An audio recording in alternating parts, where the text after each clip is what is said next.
पुस्तक 33 अध्याय 1 सोलेस्की और जीनिंग। रियल्म सोल पोलो की हजारों प्रतियां वेव शिफ्ट रियल्म के ऊपर आसमान से गायब होने लगीं। चलो क्रिम्सन वेव मंदिर चलते हैं। चल दर। रियल्म सोल ने पहले ही स्पष्ट कर दिया है कि केवल सर्वोच्च डाउनलॉर्ड ही क्रिम्सन वेव मंदिर में जीवित रह सकते हैं। हम अभी उस स्तर की शक्ति तक नहीं पहुंचे हैं।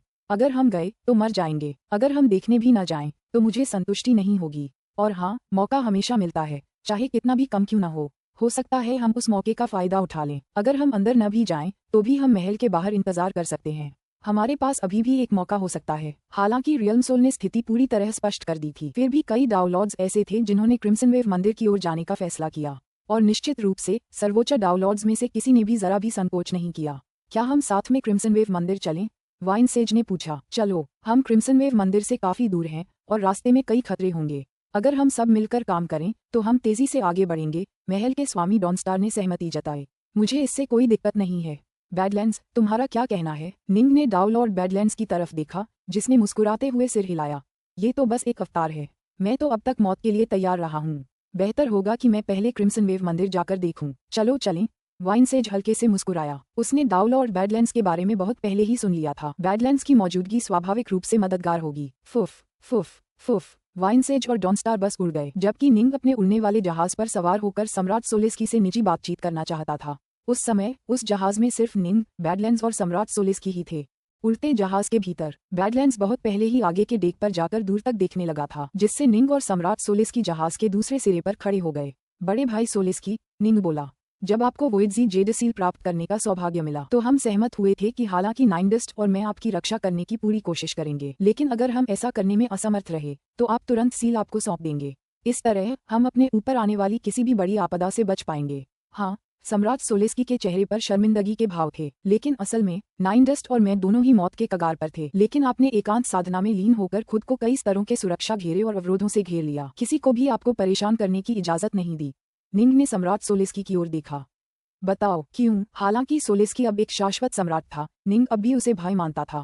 उसे स्पष्टीकरण की जरूरत थी। उफ, सम्राट सोलेस्की ने सिर हिलाया। मानता हूँ, जो हुआ उसके लिए मैं ही जिम्मेदार हूँ। हम दोनों ने तय किया था कि मैं उस जगह के अंदर छिप जाऊंगा, जबकि तुम और नाइनडस्ट हमलावरों से बचाव करते हुए भाग जाओगे। सच कहूँ तो जब मैंने वोइडजी जेड सील देखा तो मेरे मन में उसे अपने पास रखने और किसी और को न देने की तीव्र स्वार्थी इच्छा हुई। कोई भी वर्ग स्तर का डाउनलॉर्ड नहीं है जो इसके आकर्षण से पूरी तरह अछूता हो। निंग बस सुनता रहा। उसने इस बात को माना, वरना इतने सारे अद्भुत डाउनलॉर्ड्स यहाँ अपनी जान क्यों गंवाते? यहाँ तक कि राजा गोर्श, सेक्लॉर्ड टाइमड्रीम और किंगफ्रीक जैसे लोग भी इसी संघर्ष में मारे गए थे। मैंने एक निश्चित निर्णय लिया। मैंने तुरंत शून्य सागर जेड सील का उपयोग करने का निर्णय लिया। सम्राट सोलेस्की ने धीमी आवाज में कहा। यही मेरी योजना थी। मैं शून्य सागर जेड सील का उपयोग एक दावमज का अनुकरण करने के लिए करने वाला था। चूंकि यह एकमात्र अनुकरण था, वास्तविक दावमज नहीं, इसलिए मैं इसे किसी भी क्षण रोक सकता था।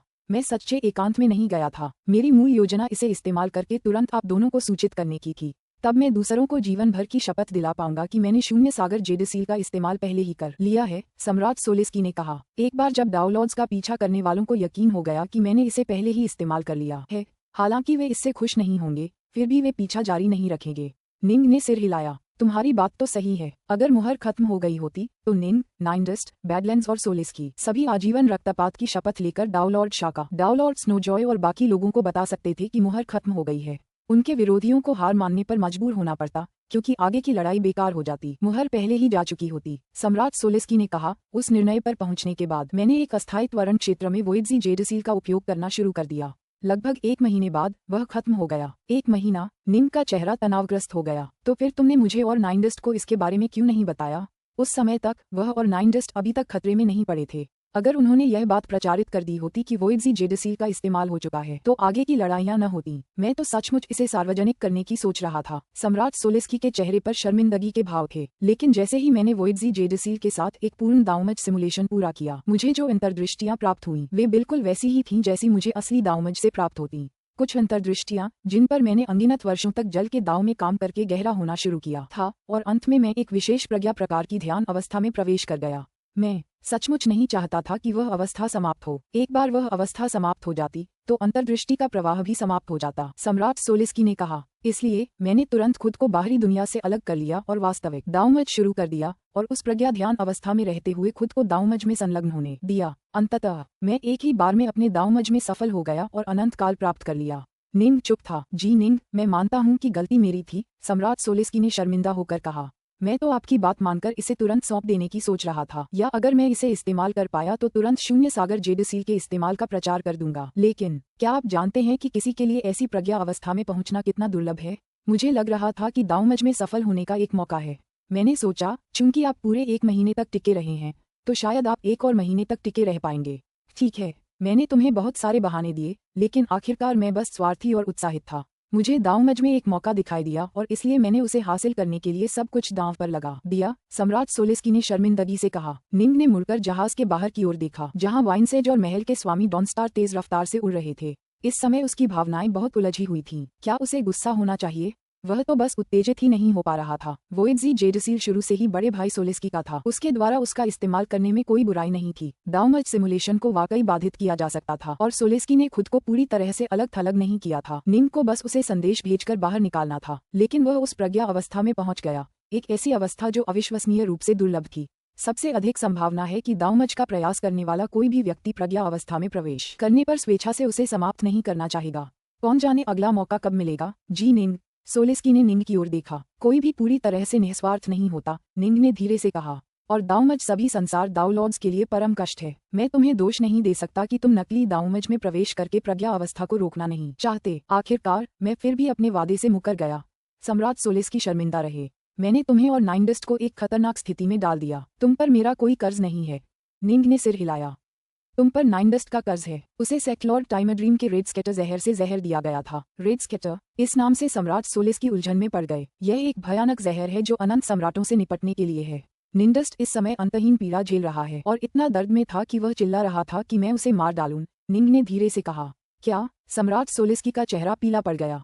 नाइनडस्ट एक महान दावलॉर्ड था, उसे कितनी पीड़ा सहनी पड़ी होगी कि वह मौत मांग रहा था। तुम अपनी उस प्रज्ञा अवस्था में थे और उसे खत्म करने से इनकार कर दिया, अपने दांवमज को जारी रखने का फैसला किया। मैं इसके लिए तुम्हें दोष नहीं दे सकता। निंग ने सोलेस्की की ओर देखा। लेकिन बड़े भाई, तुम उसके ऋणी हो, मैं उसका और तुम्हारा भी ऋणी हूँ, सम्राट सोलेस्की ने कहा। मैं दोनों में से किसी का भी ऋण नहीं भूलूंगा। मुझे लगता है कि मेरे लिए अच्छी बात यह है कि मैं एक सफलता हासिल करने में कामयाब रहा, निंग ने कहा, और मैंने वास्तव में कुछ भी नहीं खोया। निंग ने सहजता से कहा, लेकिन सच तो ये है कि उसने काफी कुछ खो दिया था। आखिरकार उसे अपनी आखिरी तलवार हेजमोन की दाव सील इस्तेमाल करने के लिए मजबूर होना पड़ा था। सेक्लॉर्ड टाइमड्रीम या दावलॉर्ड शाका जैसे लोगों के पास भी ऐसी दाव सील नहीं थी। वह प्रभावशाली आक्रामक हेजमोन दाव सील ज्यादा स्थिर रक्षात्मक प्रकार की हेजमोन दाव सीलों की तुलना में कहीं ज्यादा दुर्लभ और बनाने में मुश्किल थी। और सच तो ये है कि निंग बहुत पहले ही आखिरी अड़चन पर पहुंच चुका था और किसी भी पल सफलता पाने वाला था। इस करीब आपदा के बिना भी वह जल्द ही सफलता हासिल कर लेता। आखिरकार दूसरे चरण से तीसरे चरण तक पहुंचना इतना मुश्किल भी नहीं था। ठीक है, अब मुझे स्थिति समझ आ गई है। निंग ने सिर हिलाया। रियल सोल पोलो तुम्हें यहाँ हमेशा नहीं रहने देगा।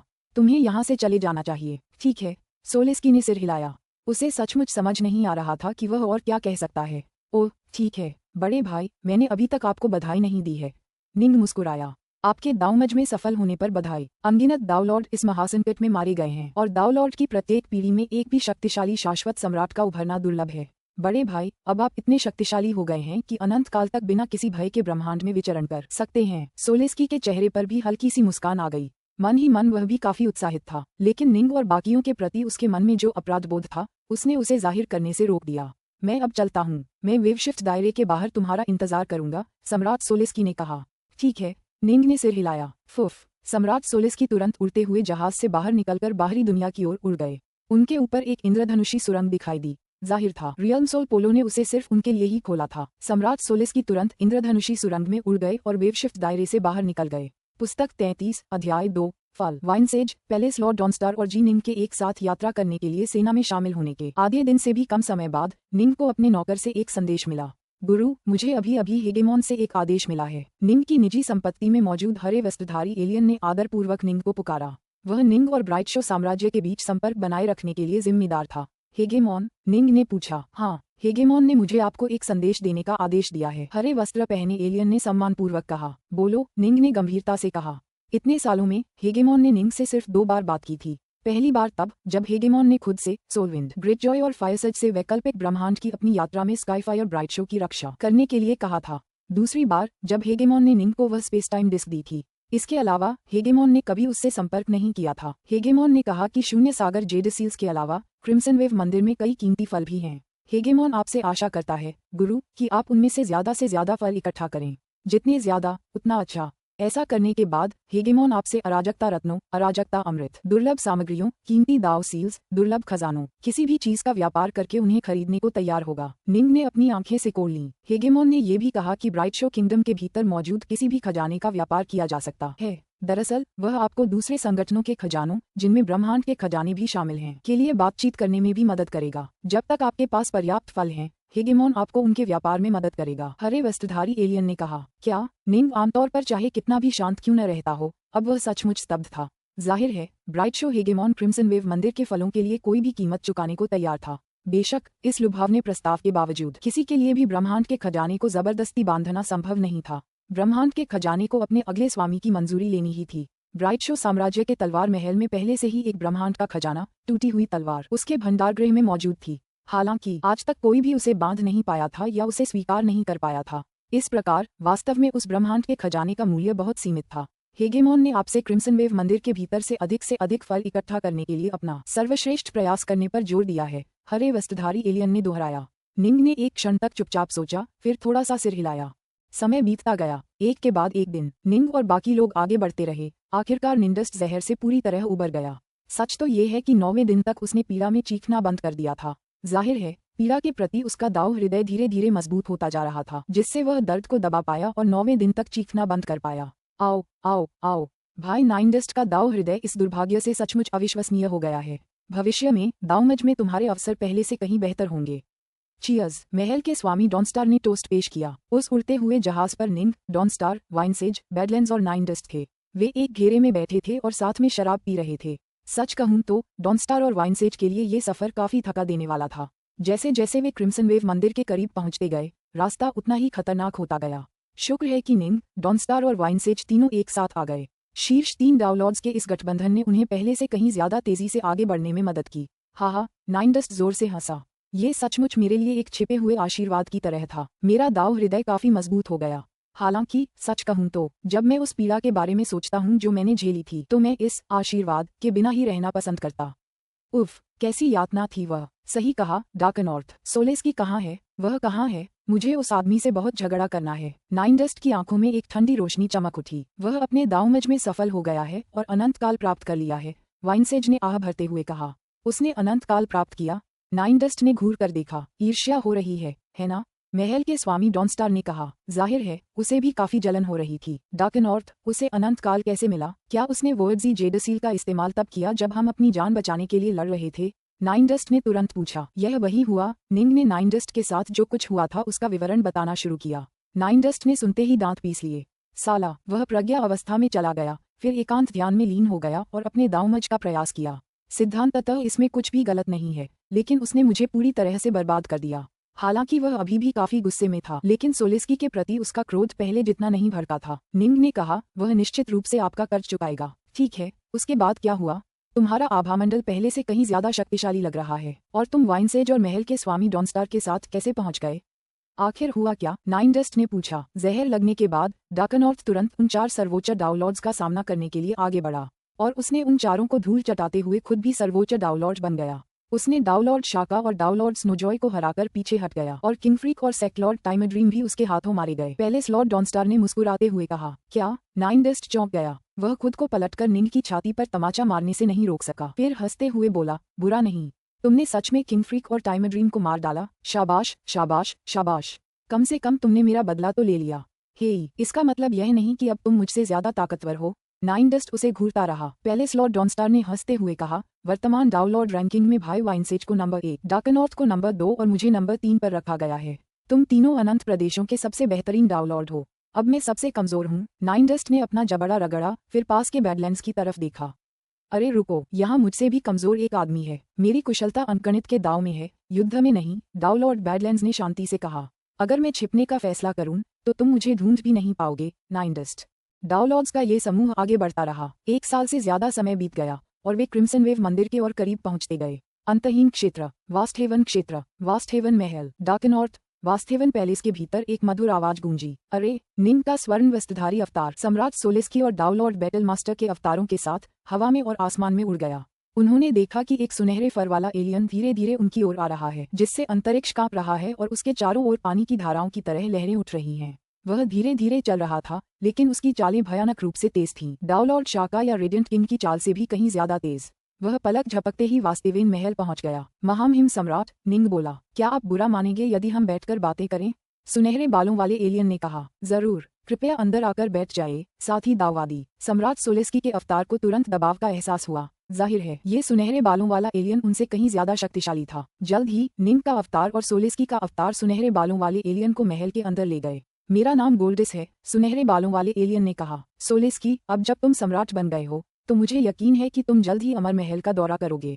डार्कनॉर्थ, एक सर्वोच्च डाउनलॉर्ड होने के नाते विवशिफ्ट दायरे का यह मामला खत्म होने के बाद तुम्हें भी अमर महल का दौरा करना चाहिए।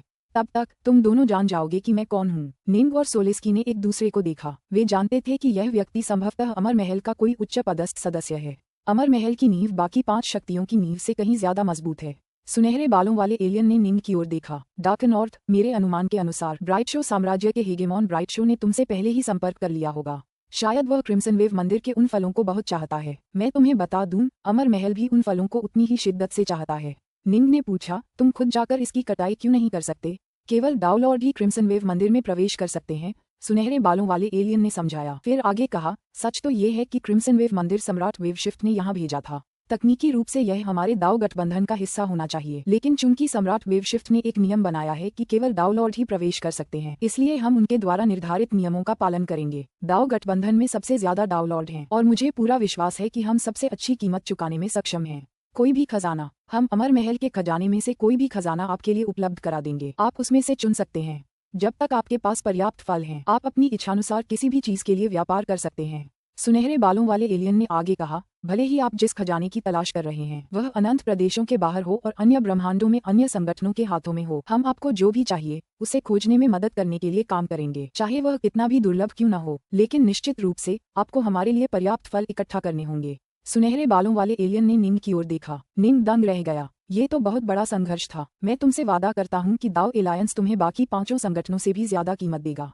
सुनहरे बालों वाला एलियन मुस्कुराया। डार्कनॉर्थ, मुझे जो पता है उसके अनुसार तुम हार्ट्सवॉर्ड कला में भी काफी प्रतिभाशाली हो, है ना? ये रहा पूरा हार्ट्सवॉर्ड सूत्र। इसे दाव एलायंस की ईमानदारी का प्रदर्शन समझो। निंग मन ही मन हैरान था। उसे हार्ट्सवॉर्ड तलवार कला की एक मुफ्त प्रति मिलने पर नहीं, हालांकि वह मूल्यवान थी, उसे मुफ्त में एक प्रति देने से दाव गठबंधन को बिल्कुल भी नुकसान नहीं हुआ। हालांकि उन्हें ये पता होना कि वह हार्ट्सवॉर्ड तलवार कला में निपुण था, ये प्रभावशाली था। ये याद रखना चाहिए कि तलवार महल में तलवार प्रभु का पद पाने के लिए उसने हार्ट्सवॉर्ड तलवार कला पर भरोसा किया था। ब्राइट शो साम्राज्य में भी बहुत कम लोगों को इसकी जानकारी थी। दाव गठबंधन का खुफिया नेटवर्क वाकई अविश्वसनीय था। दाव एलायंस तुम्हें कुछ भी करने के लिए मजबूर नहीं करेगा, सब कुछ अपनी मर्जी से करो, सुनहरे बालों वाले एलियन ने मुस्कुराते हुए कहा।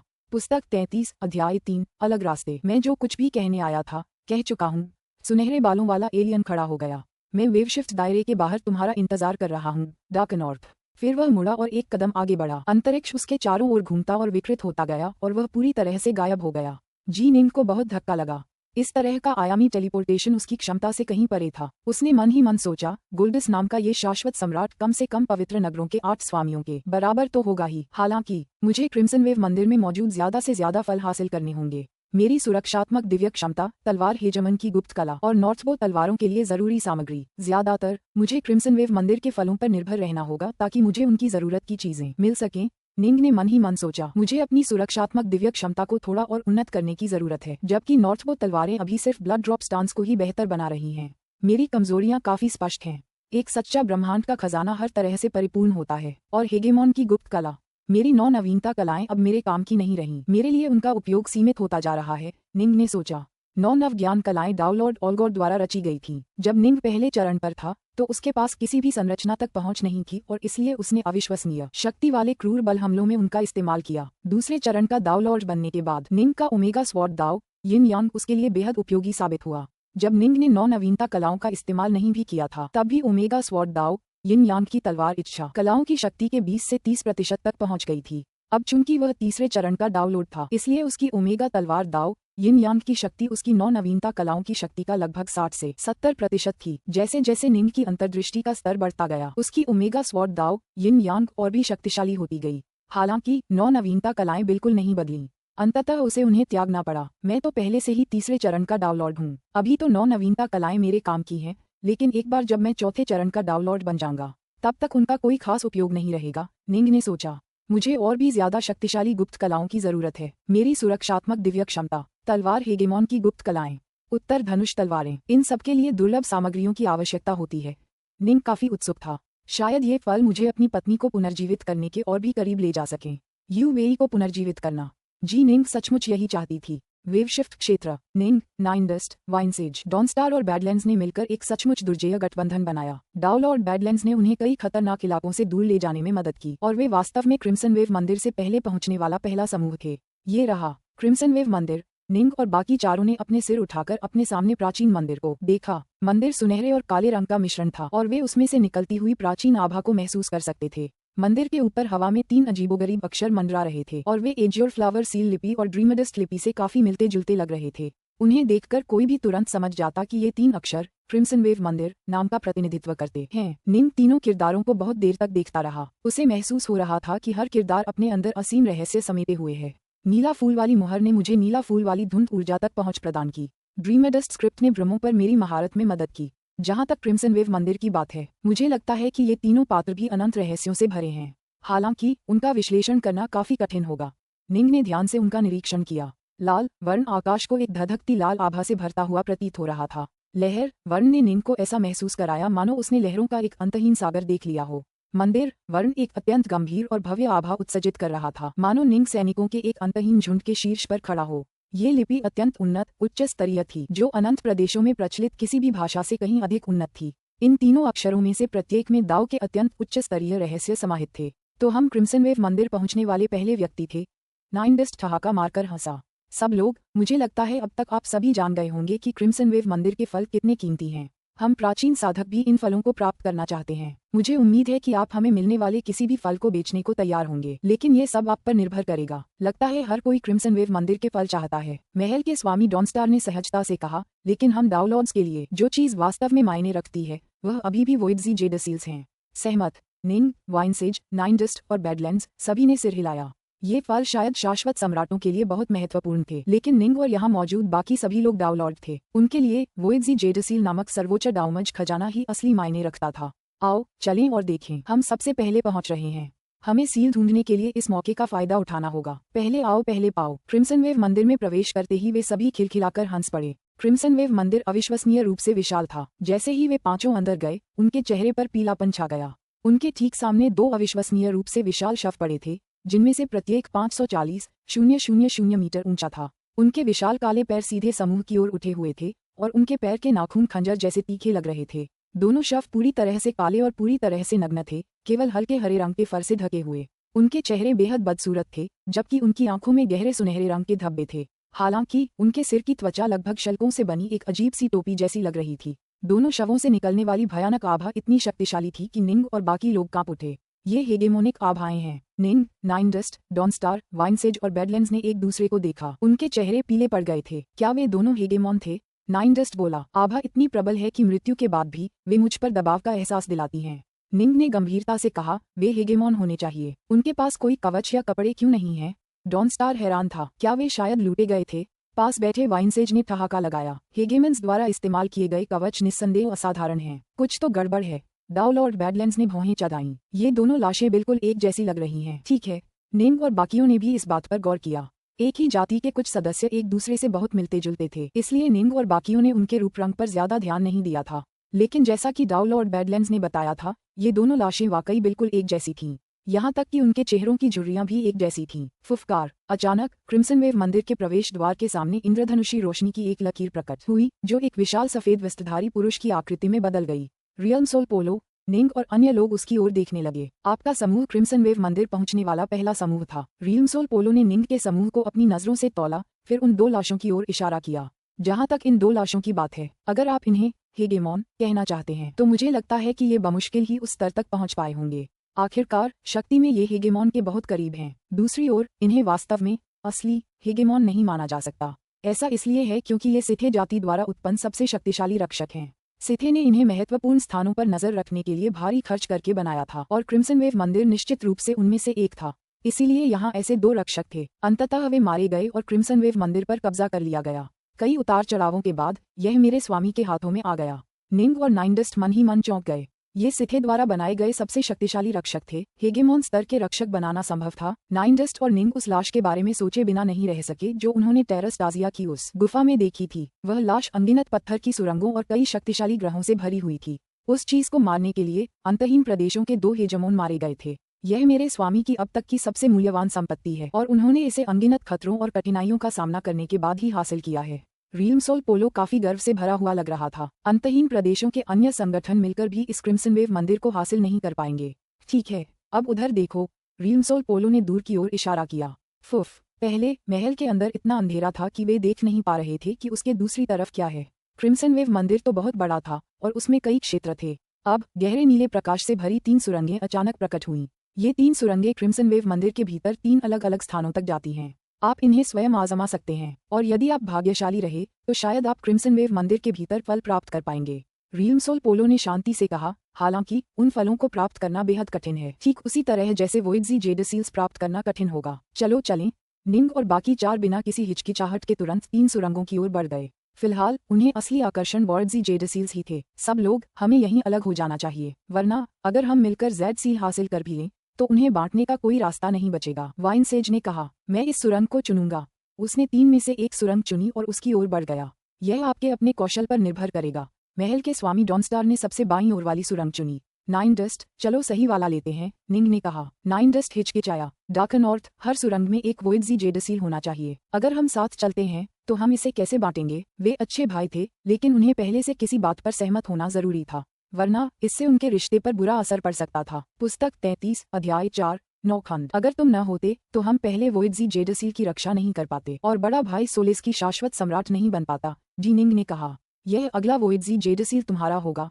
हाँ, लेकिन अगर हमें दूसरा मिला तो वह मेरा होगा। नाइनडस्ट ने भौहें चढ़ाईं। डार्कनॉर्थ, केवल 3 वोइडजी जेडसील बचे थे। उनके लिए उनमें से 2 को हासिल करना लगभग नामुमकिन था, खासकर ये देखते हुए कि वाइनसेज और डॉनस्टार पहले ही उन 2 सुरंगों में जा चुके थे। बाद में और भी बेहतरीन डाउनलॉड्स आने वाले थे। उनके लिए एक वोइडजी जेडसील हासिल करना भी बहुत बड़ी किस्मत की बात होती। 2, उनकी संभावनाएं बहुत कम थीं। डार्कनॉर्थ, भविष्य में जब तुम दाउमज पर हमला करोगे तो तुम्हें एक वोइडजी जेडसील की भी जरूरत पड़ेगी, नाइनडस्ट ने कहा।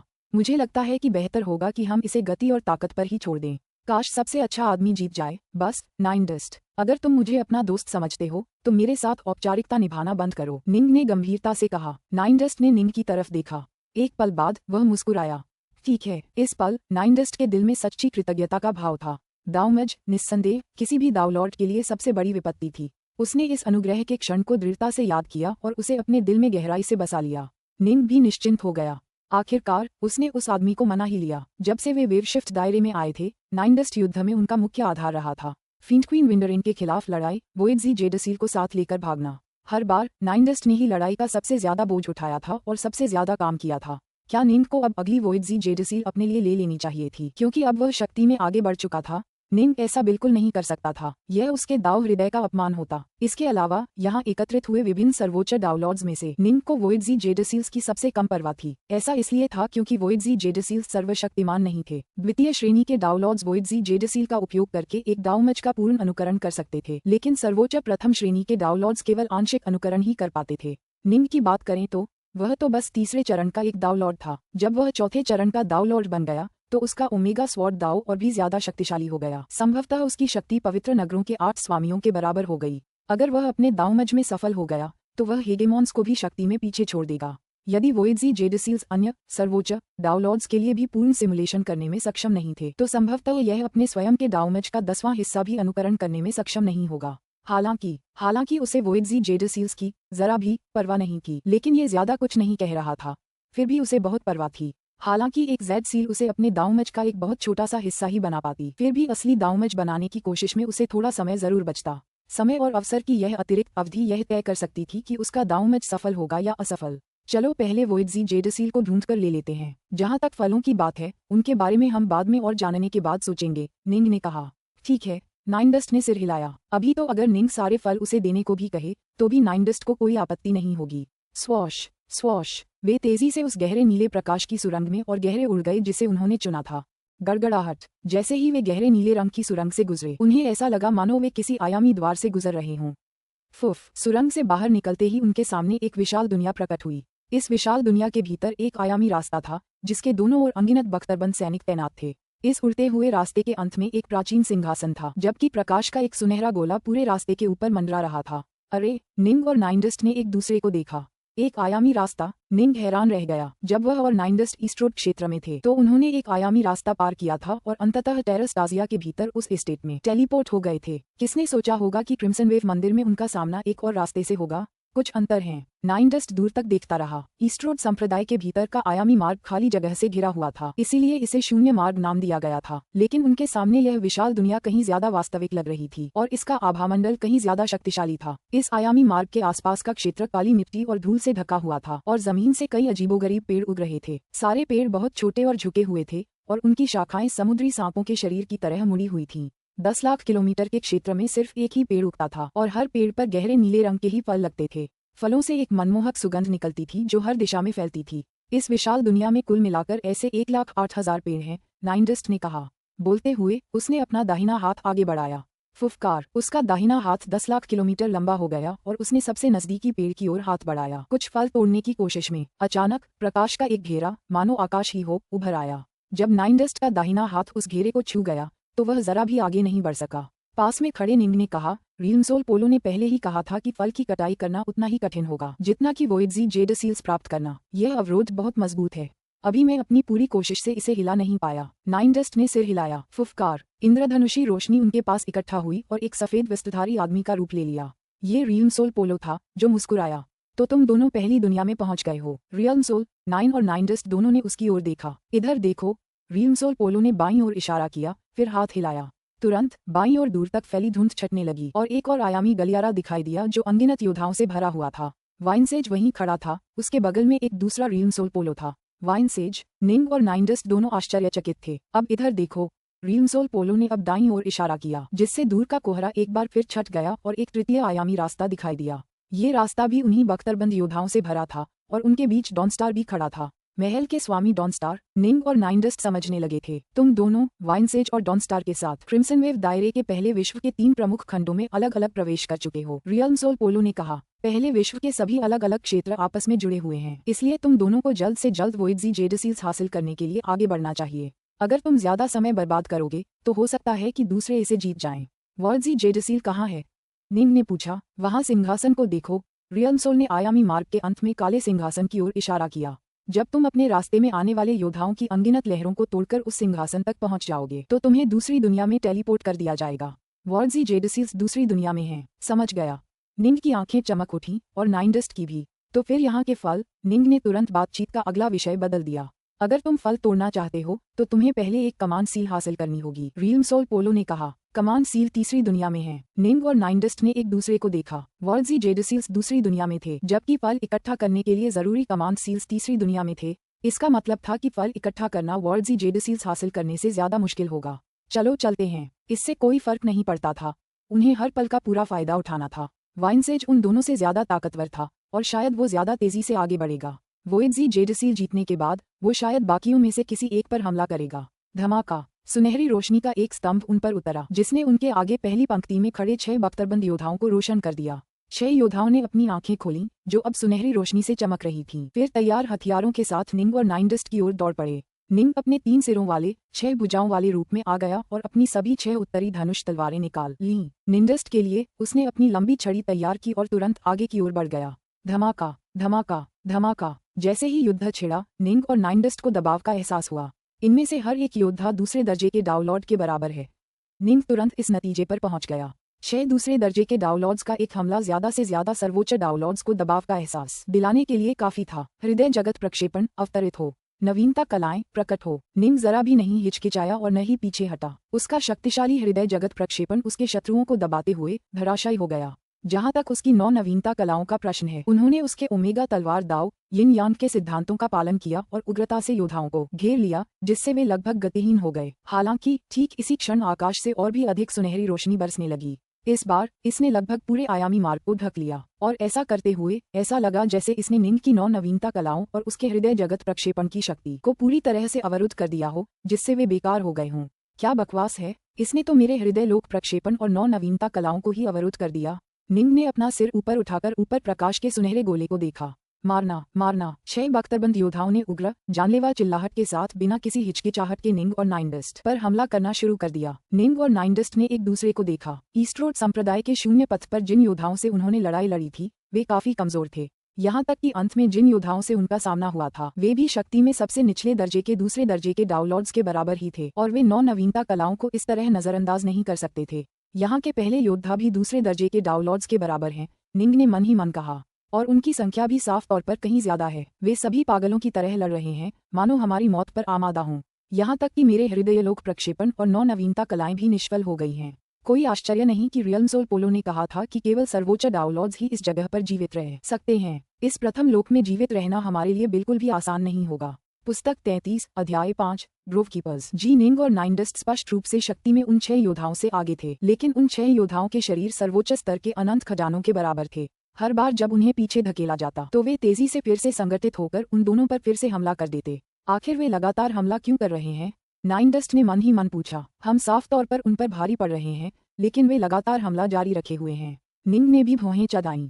चलो बस आगे बढ़ते रहें, उन्हें भूल जाओ, ठीक है। निंग और नाइनडस्ट स्पष्ट रूप से बढ़त बनाए हुए थे, इसलिए उन्होंने अपना रास्ता तोड़ते हुए आगे बढ़ना जारी रखा। हालांकि जैसे ही उन्होंने ऐसा किया, उनके ऊपर उस सुनहरे गोले से प्रकाश की 6 और किरणें चमक उठीं। तुरंत 6 और योद्धाओं ने अपनी सुनहरी आंखें खोलीं और उनकी ओर धावा बोल दिया। उन 6 मूल योद्धाओं ने भी पीछा नहीं छोड़ा और हमला जारी रखा। अब कुल 12 योद्धा उन पर हमला कर रहे थे। ये ठीक नहीं है। निंग और नाइनडस्ट दोनों पीले पड़ गए। हम उनसे जरूर ज्यादा ताकतवर हैं, लेकिन वे जिंदा भी नहीं हैं। उनके शरीर को जरा भी नुकसान नहीं पहुंचाया जा सकता। अगर वे हमें इसी तरह परेशान करते रहे, अगर हम आगे बढ़े तो हमें उनमें से 18 फिर 24 का सामना करना पड़ेगा। उनमें से और भी ज्यादा जिंदा होकर हम पर हमला करना शुरू कर देंगे। नाइनडस्ट चिंतित होने लगा। अगर हम साथ मिलकर भी काम करें तो भी अगर इनमें से 100 चीजें हम पर हमला कर दें तो हम ज्यादा देर तक टिक नहीं पाएंगे। सहमत। निंग भी इसी बात को लेकर चिंतित था। धमाका। निंग ने भूतिया अंदाज में हमला किया। उसकी 6 भुजाओं ने 6 उत्तरधनुष तलवारों से एक योद्धा को घायल कर दिया। वह योद्धा पीछे की ओर उल्टा हुआ तब तक गिरा जब तक कि वह आयामी मार्ग से बाहर नहीं निकल गया। उसकी सुनहरी आंखें तुरंत धुंधली पड़ गईं। कुछ क्षण बाद किसी अदृश्य डोरी ने उसे वापस आयामी मार्ग में झटक दिया, जहां वह फिर से दूसरे योद्धाओं के साथ मिल गया। हालांकि इस बार उसने कोई हमला नहीं किया। आहा, निंग की आंखें चमक उठीं। इन्हें रास्ते से हटा दो, बस इतना ही करना है। ओह, क्या यही बात है? नाइनडस्ट भी खुश था। धमाका धमाका धमाका। वे दोनों स्पष्ट रूप से बहुत अधिक शक्तिशाली थे। अब जब उन्हें पता था कि क्या करना है, तो उन्होंने बख्तरबंद योद्धाओं को आयामी मार्ग से खदेड़ने पर ध्यान केंद्रित करना शुरू कर दिया। हर बार योद्धाओं की आंखें धुंधली हो जाती, इससे पहले कि उन्हें वापस खींचकर दूसरे योद्धाओं की कतार में डाल दिया जाता, जो अब पूरी तरह से गतिहीन हो चुके थे। निंग और बाकी योद्धा आगे बढ़ते रहे। हर बार उनका सामना कुल 6 योद्धाओं से हुआ। कुछ तलवारबाजी में माहिर थे, कुछ चाबुकबाजी में, कुछ लाठीबाजी में, कुछ कुल्हाड़ीबाजी में, कुछ लंबी दूरी के हमलों में। निंग और नाइनडस्ट को हर तरह के अलग अलग हमलों का सामना करना पड़ा। निंग और नाइनडस्ट 3 दिन से ज्यादा समय तक लगातार हमला करते रहे। आखिरकार उस दिन से उन्हें हर बार 7 योद्धाओं से लड़ना पड़ा। 7 योद्धा, 8 योद्धा। धीरे धीरे संख्या बढ़ने लगी। हर योद्धा के पास दूसरे दर्जे के डाउनलॉर्ड जितनी ही शक्ति थी, लेकिन उनके साथ मिलकर काम करने का तरीका और भी जटिल और अद्भुत होता गया। उन्हें आयामी रास्ते से हटाना और भी मुश्किल होता जा रहा था, खासकर ये देखते हुए कि रास्ता कितना विशाल था। सिर्फ चौड़ाई ही लगभग 10 लाख किलोमीटर थी। हर बार निंग और नाइनडस्ट को अपनी पूरी ताकत से लड़ना पड़ता था। 9 महीने बाद 26 बख्तरबंद योद्धा पूरी तरह से एकजुट होकर उन दोनों को घेर कर हमला कर रहे थे। उनके शरीर पूरी तरह से अभेद्य थे, जिससे उन्हें बिना किसी बचाव की जरूरत के हमलों पर ध्यान केंद्रित करने में मदद मिली। निंग और नाइनडस्ट ने भी साथ मिलकर काम किया। धीरे धीरे एक के बाद एक योद्धा को आयामी मार्ग के अंत तक पहुंचाया। उन्होंने 2 घंटे से ज्यादा समय तक युद्ध किया और आखिरकार आखिरी योद्धा को उड़ा दिया। मैं अभी बहुत थक गया हूँ। मैं पूरी तरह थक गया हूँ। नाइनडस्ट जमीन पर गिर पड़ा। मुझे आराम चाहिए। मैं और नहीं सह सकता, सचमुच नहीं। निंग भी बैठ गया और आगे क्या होने वाला है उसे घूरने लगा। उन्होंने अभी तक लगभग आधा ही रास्ता तय किया था, और जितना आगे बढ़ते उतना ही मुश्किल होता जाता। ये यातना है।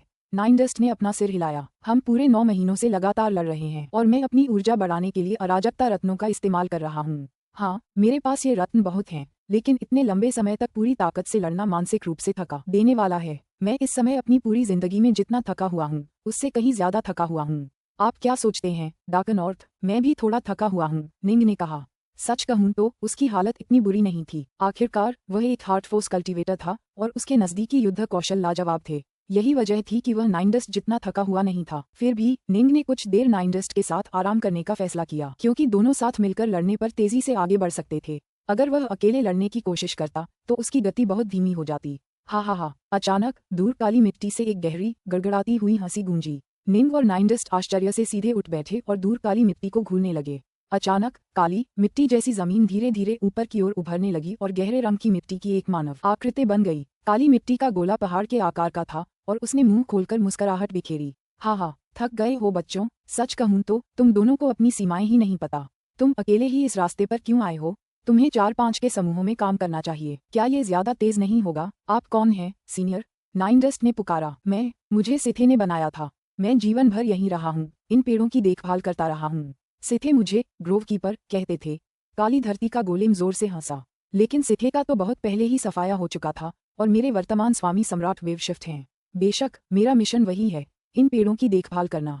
क्रिम्सन वेव मंदिर के 9 क्षेत्रों में कुल 9 ग्रोव कीपर हैं और मैं उनमें से एक हूँ। निंग और नाइनडस्ट दोनों ने थोड़ा सिर हिलाया। वरिष्ठ, निंग ने पुकारा। सिथ कौन थे? वे काफी शक्तिशाली प्रतीत होते थे। शक्तिशाली? हाँ, बेशक वे शक्तिशाली थे। उनके युद्ध में अनगिनत क्षेत्र शामिल थे। मुझे तो ये भी नहीं पता कि आप में से कितने साधक इसके परिणामस्वरूप मारे गए। काली धरती के गोलेम ने आगे कहा। लेकिन हाँ, सिथे अंततः हार ही गए। उनका सफाया हो गया। क्रिम्सन वेव मंदिर ने सम्राट वेवशिफ्ट के हाथों में जाने से पहले कई कठिनाइयां झेलीं। निंग और नाइनडस्ट को आश्चर्य हुआ। तो क्या टेरस्टाजिया में डॉन वॉर के नाम से मशहूर वह महायुद्ध सिथे जाति के खिलाफ लड़ा गया था? सिथे ने क्रिम्सन वेव मंदिर बनाने के लिए अविश्वसनीय कीमत चुकाई, काली धरती के गोलेम ने कहा। क्रिम्सन वेव मंदिर में आपकी कल्पना से भी ज्यादा अद्भुत चीजें हैं और इसका इस्तेमाल हमारे चारों ओर ये सभी दिव्य वृक्ष लगाने के लिए किया गया था। यहाँ के 9 क्षेत्र 9 अलग अलग प्रकार के दिव्य वृक्षों का प्रतिनिधित्व करते हैं और हर प्रकार अविश्वसनीय रूप से उपयोगी है। सिथे का पूरी तरह से सफाया कर दिया गया। उनके सबसे शक्तिशाली विशेषज्ञों का पूरी तरह से वध कर दिया गया और उनके खजाने छीन लिए गए। क्रिम्सन वेव मंदिर के साथ भी यही हुआ। उनके सबसे शक्तिशाली विशेषज्ञ नष्ट हो गए। निंग और नाइनडस्ट आह भरने से खुद को रोक नहीं पाए। सिथे अविश्वसनीय रूप से शक्तिशाली थे, इतने शक्तिशाली कि वे हेगेमॉन स्तर के संरक्षक और क्रिम्सन वेव मंदिर जैसे स्थान बनाने में सक्षम थे।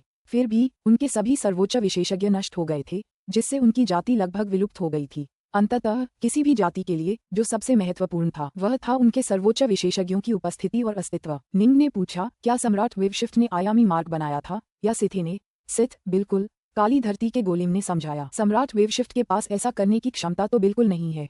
सिथ इन आयामी रास्तों का इस्तेमाल अपने डाउनलॉर्ड्स को प्रशिक्षित और संयमित करने के लिए करते थे। आखिरकार ये सभी विविध गोलेम युद्ध अनुभव का एक उत्कृष्ट स्रोत प्रदान करते हैं। निंग और नाइनडस्ट चौंक गए। सही, बात तो सही थी। ये जगह वाकई प्रशिक्षण के लिए एक बेहतरीन जगह थी। निंग हाल ही में तीसरे चरण का डाउनलॉर्ड बना था, लेकिन उसे वास्तविक युद्ध अनुभव की कमी थी। इन सभी योद्धाओं से लड़ते हुए निंग ने और भी ज्यादा वास्तविक युद्ध अनुभव अर्जित किया और परिणामस्वरूप उसे अपनी तलवारबाजी में अभी भी मौजूद कुछ कमजोरियों का पता चला। उन कमजोरियों का पता चलने पर वह अपनी तलवारबाजी को बेहतर बनाने का तरीका ढूंढ पाया और इस तरह चौथे चरण का डाउनलॉर्ड बनने की दिशा में तेजी से आगे बढ़ा। जहां तक नाइनडस्ट की बात है, वह और भी ज्यादा शक्तिशाली तकनीकें बना सकता था।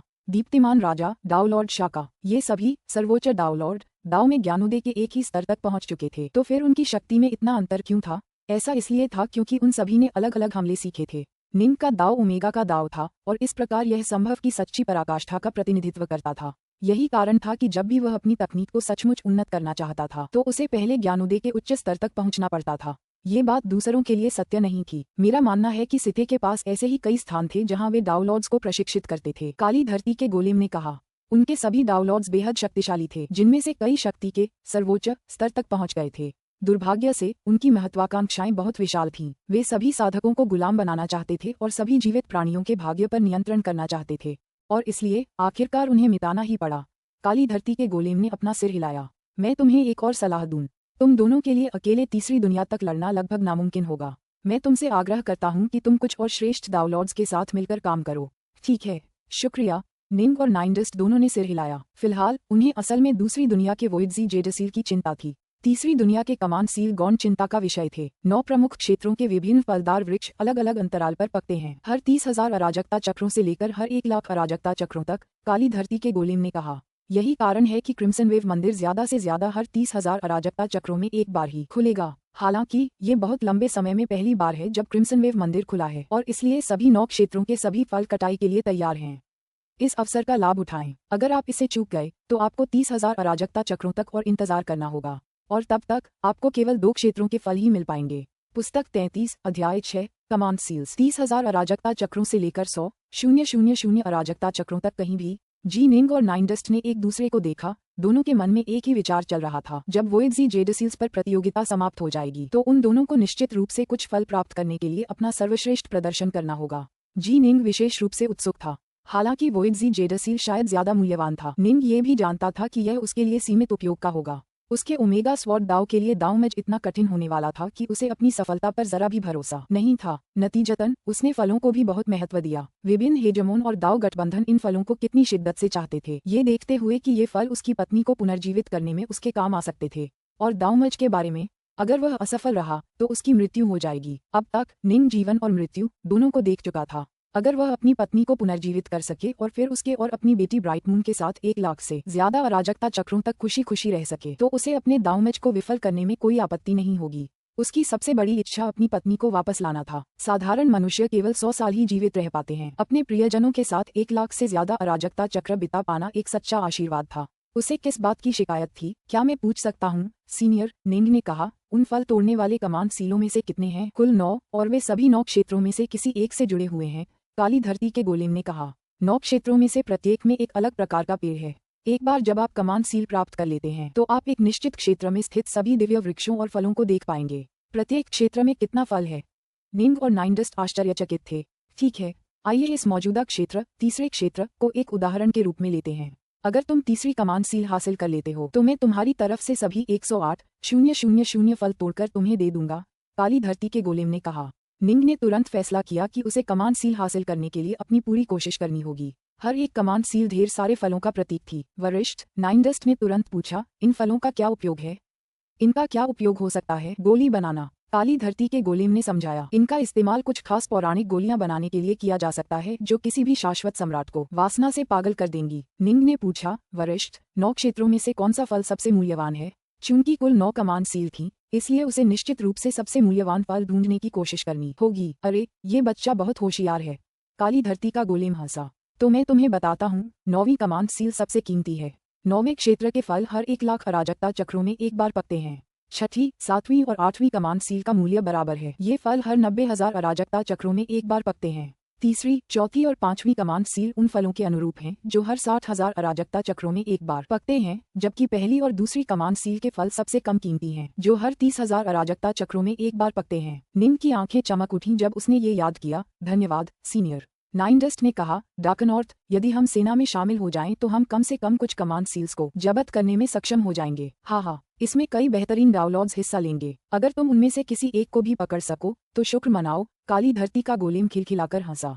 फिर वह तेजी से गायब हो गया। उसका शरीर मिट्टी के टुकड़ों में बदल गया जो जमीन पर गिर पड़े। ग्रोवकीपर के साथ उस छोटी सी बातचीत ने सचमुच मेरा उत्साह बढ़ा दिया, नाइनडस्ट हंसते हुए बोला। चलो आगे बढ़ते रहें। ठीक है, निंग भी उत्सुकता से भर गया। हमला, दोनों एक दूसरे के साथ साथ आगे बढ़े। ग्रोवकीपर से बातचीत के बाद निंग को अब इस जगह के बारे में और भी समझ आ गई थी। यह वह जगह थी जहां सिथे ने अपने डाउनलॉड्स को प्रशिक्षित करने, उन्हें और अधिक युद्ध अनुभव देने और उनकी तकनीकों में खामियां खोजने में मदद की थी। स्वाभाविक रूप से वे किसी भी तरह से हार्टवेल्ट प्रक्षेपण या गुप्त कलाओं के इस्तेमाल की अनुमति नहीं देते थे, क्योंकि इससे पूरा उद्देश्य ही विफल हो जाता। केवल इसी बात से यह स्पष्ट प्रतीत हुआ कि इन योद्धाओं द्वारा प्रयुक्त की गई विभिन्न तकनीकें वास्तव में निंग को उसके ओमेगा तलवार दाव के बारे में कई नई अंतर्दृष्टियां प्रदान करेगी। क्रिम्सन वेव मंदिर के प्रवेश द्वार पर स्वूश स्वूश स्वूश एक के बाद एक आकृतियां प्रवेश द्वार से अंदर आईं। अपने ऊपर क्रिम्सन वेव टेम्पल के पात्रों की प्रशंसा करने में समय बर्बाद करना भी नहीं चाहती थीं। अरे, कुल 7 आकृतियां थीं और वे सभी अपने सामने खड़ी 2 भयानक, विशाल, काली चमड़ी वाली, हरे बालों वाली, सुनहरी आंखों वाली आकृतियों को देखकर स्तब्ध रह गईं। खास तौर पर उस आभा ने इन 7 सर्वोच्च डाउनलॉड्स को सिहरन से भर दिया। हेगेमन्स, वे सभी 7 दंग रह गए। उनके बगल में इंद्रधनुषी प्रकाश की धाराएं प्रकट हुईं जो एक सफेद वस्त्रधारी व्यक्ति में विलीन हो गईं, जो उन्हें देखकर मुस्कुराया।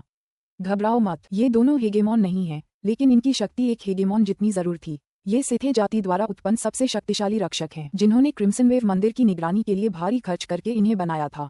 हालांकि वे दोनों मारे गए और क्रिम्सन वेव मंदिर मेरे स्वामी के हाथों में चला गया। सातों सर्वोच्च डाउनलॉर्ड्स भी निंग की तरह ही स्तब्ध थे जब उन्होंने ये जानकारी सुनी थी। रियलमसोल पोलो खुद को आत्मसंतुष्ट महसूस करने से नहीं रोक सका। उसे अपने स्वामी पर बेहद गर्व था। वाइनसेज और डार्कनॉर्थ कहाँ हैं? सातों में से एक चांदी के वस्त्र पहने व्यक्ति ने कहा। यह महल का स्वामी क्लाउड वॉकर था। वे वॉर्डजी जेडसील की तलाश में अंदर गए हैं। ये 3 गलियारे 3 अलग अलग जगहों की ओर जाते हैं और हर एक के अंत में एक वॉर्डजी जेडसील है। रियलमसोल पोलो ने मंदिर के दूसरी ओर दिखाई देने वाले 3 गहरे नीले रंग के गलियारों की ओर इशारा किया। ये सुनकर 7 सर्वोच्च डाउनलॉर्ड तुरंत चिंतित हो गए। रियलमसोल ने आगे कहा, लेकिन अधीर मत हो। वॉर्डजी जेडसील इतनी आसानी से नहीं मिलते। हालांकि तुम उनसे लगभग 1 साल बाद आए हो, फिर भी तुम्हारे पास सील जीतने का बहुत अच्छा मौका है। लेकिन हाँ, ये तभी संभव है जब तुम मिलकर काम करोगे। उन्होंने कौन सी सुरंगें चुनी? डाउनलॉर्ड ड्रीमलॉर्ड अपनी बाहों में ब्लड ब्लेड लिए ठंडी आवाज में बोला। वे अलग हो गए और तीनों सुरंगों से होकर जाने का फैसला किया। रियलमसोल पोलो ने कहा, बाकी सब तुम्हारे और किस्मत पर निर्भर है। अपनी बात पूरी करने के बाद वह गायब हो गया। मंदिर में मौजूद 7 सर्वोच्च डाउनलॉर्ड्स ने एक दूसरे को देखा। धिक्कार है उन दोनों पर। वाइनसेज और डार्कनॉर्थ ने बार बार अपने हृदयलोक प्रक्षेपणों का इस्तेमाल हमें धीमा करने के लिए किया, जिससे हमें एकजुट होकर उनका विरोध करने के लिए मजबूर होना पड़ा। वरना हम बहुत पहले ही क्रिम्सन वेव मंदिर पहुंच गए होते। चलो बकवास बंद करो। अब आगे क्या करना चाहिए? क्या आपने तय कर लिया है कि हमें कहाँ जाना चाहिए? हम तो उनसे देर से पहुंचे। अगर हम अकेले काम करेंगे तो हमारे पास कोई मौका ही नहीं बचेगा। 7 सर्वोच्च डाउनलॉर्ड मूर्ख नहीं थे। उन्होंने तुरंत 2 टुकड़ियों में बंटने का फैसला किया। पहली टुकड़ी में नाइनस्टोन, महल के स्वामी क्लाउड वॉकर, शाका और स्नोजॉय शामिल थे। दूसरे दस्ते में ड्रीमलॉर्ड, टाइग्रोन और स्काईशटर शामिल थे। हमें किसे चुनना चाहिए? वे पहले ही हमसे आगे निकल चुके हैं। मुझे आश्चर्य है कि वाइनसेज कौन सा रास्ता चुनेगा। दोनों दस्तों को वाइनसेज से टकराने की सबसे ज्यादा चिंता थी। यहाँ तक कि निंग जैसा अविश्वसनीय रूप से शक्तिशाली व्यक्ति, जो पुराने वाइनसेज को अपनी शक्ति से दबा सकता था, वाइनसेज द्वारा पूरी तरह कुचल दिया गया था जब वाइनसेज ने अपने ब्रह्मांड के खजाने का इस्तेमाल किया था। निंग के पास बचने के लिए केवल अपनी छायाहीन बचाव कला की गति और छिपने की क्षमता पर निर्भर रहना ही एकमात्र विकल्प था। अगर हम वाइनसेज से टकरा गए तो हम गंभीर संकट में पड़ जाएंगे। दोनों टीमें इसी बात को लेकर चिंतित थीं। वाइनसेज के बारे में मेरी समझ के आधार पर डाउनलॉर्ड स्काईशटर के चेहरे पर एक भद्दा निशान था और उसकी आवाज बहुत ठंडी थी। हालांकि वह शांत और संयमित दिखता है। वह एक बेहद घमंडी और दबंग इंसान है जो खुद को डाउनलॉर्ड्स में बेजोड़ समझता है। अब जब उसके पास ब्रह्मांड का खजाना है तो वह पहले से भी ज्यादा घमंडी महसूस करेगा। वह स्वाभाविक रूप से बीच वाले गलियारे को चुनेगा। तो फिर चलो इसे टाल देते हैं। वास्तव में कोई और विकल्प नहीं था। वेव शिफ्ट दायरे ने स्पेस टाइम तकनीकों पर कड़े प्रतिबंध लगा रखे थे और क्रिम्सन वेव मंदिर के अंदर की स्थिति तो और भी बदतर थी। उनके लिए टेम्पोरल इन्विजन का इस्तेमाल करके ये देखना पूरी तरह से असंभव था कि यहाँ क्या हुआ था। तो फिर हम बाईं ओर मुड़ेंगे, पैलेस लॉर्ड क्लाउड वॉकर ने कहा। हम दाईं ओर जाएंगे, डाउनलॉर्ड ड्रीमलो ने कहा। क्रिम्सन वेव मंदिर के अंदर पहली दुनिया का आयामी रास्ता। निंग और नाइनडस्ट पहले ही अनगिनत योद्धाओं से लड़ते हुए आगे बढ़ चुके थे, लेकिन उन योद्धाओं की और भी लहरें उन पर हमला करती रहीं। इस समय कुल 29 योद्धा उन्हें घेर कर हमला कर रहे थे। इन बख्तरबंद योद्धाओं को रोकने के मामले में नाइनडस्ट सेक्लॉर्ड का अभेद्य जलरूप निंग के पास उपलब्ध तकनीकों से कहीं बेहतर था। निंग चाहे कितना भी शक्तिशाली क्यों न हो, वह एक साथ कुछ ही योद्धाओं को रोक पाता था, जबकि नाइनडस्ट का अभेद्य जलरूप उन सभी पर प्रभाव डालने में सक्षम था। मारना, मार डालो, यह वह जगह थी जहां सिथे ने अपने डाउनलॉर्ड्स को प्रशिक्षित किया था। एक साधारण अभेद्य जलरूप इसे इतनी आसानी से नहीं हरा सकता था। योद्धा एक दूसरे के करीब आ गए और उनकी आंखों की सुनहरी रोशनी और भी तेज हो गई, जिससे उनके बीच सुनहरी रोशनी फैल गई और वे एक साथ मिलकर एक हो गए। इससे विशाल लहरों का प्रभाव बहुत कम हो गया। निंग की बात करें तो वह इस लड़ाई में मुख्य आधार बना रहा। वह उग्रता और मेहनत से एक के बाद एक योद्धा को आयामी रास्ते से गिराने के मौके तलाश रहा था, चाहे योद्धा किसी भी संरचना का इस्तेमाल कर रहे हों। अरे, एक और योद्धा को मार गिराने के बाद निंग और नाइनडस्ट दोनों ने अपने पीछे कुछ देखा। आयामी रास्ते के दूसरे छोर पर अचानक 3 और आकृतियां प्रकट हो गईं। पहली आकृति लाल वस्त्र पहने एक युवक की थी, जिसके हाथों में एक रक्त बीज था और वह एक विशाल भयावह आभा से घिरा हुआ था। ये डाउनलॉर्ड ड्रीमलो था, एक ऐसा व्यक्ति जो अपने पहले बड़े युद्ध में रेडिएंट किंग को हराने से पहले तक बहुत ही शांत स्वभाव का था। दूसरा आदमी एक हट्टा कट्टा आदमी था जिसने बेहद मोटे भूरे कवच पहने हुए थे और उसकी आंखें हरी रोशनी से चमक रही थीं। यह एबरेंस का सबसे शक्तिशाली डाउनलॉर्ड था, डाउनलॉर्ड टाइग्रोन। उसका दिव्य शरीर इतना मजबूत था कि राजा गोर्श भी उसे जरा भी चोट नहीं पहुंचा पाया था। डाउनलॉर्ड टाइग्रोन ही राजा गोर्श की मृत्यु का मुख्य कारण था। आखिरी वाला एक कपटी, जख्मी चेहरे वाला आदमी था जो बेहद रहस्यमयी लग रहा था। निंग को बस इतना पता था कि वह डार्क किंगडम का एक डाउनलॉर्ड था जिसे डाउनलॉर्ड स्काईशटर के नाम से जाना जाता था। उसकी असली ताकत का स्तर एक रहस्य था। डार्कनॉर्थ, डाउनलॉर्ड ड्रीमलॉर्ड, डाउनलॉर्ड टाइग्रोन और डाउनलॉर्ड स्काईशटर सभी की निगाहें निंग पर पड़ी। पुस्तक 33, अध्याय 7, हाथ स्वॉर्ड आर्ट। ये वे हैं। जी, निंग का चेहरा थोड़ा तनावग्रस्त हो गया। डार्क नॉर्थ ये परेशानी का सबब होगा। डाउलॉर्ड ड्रीमलो की शक्ति अथाह है, जबकि डाउलॉर्ड टाइग्रोन की सुरक्षा व्यवस्था अब तक मैंने देखी हुई किसी भी सुरक्षा व्यवस्था से बेहतर है। जहां तक डाउलॉर्ड स्काईशटर की बात है, वह डार्क किंगडम का डाउलॉर्ड है, लेकिन डाउलॉर्ड ड्रीमलो और डाउलॉर्ड टाइग्रोन ने उसे अपना साथी मान लिया है। वह भी अविश्वसनीय रूप से शक्तिशाली होगा। नाइन डस्ट सेक्लॉर्ड ने भौहें चढ़ाईं।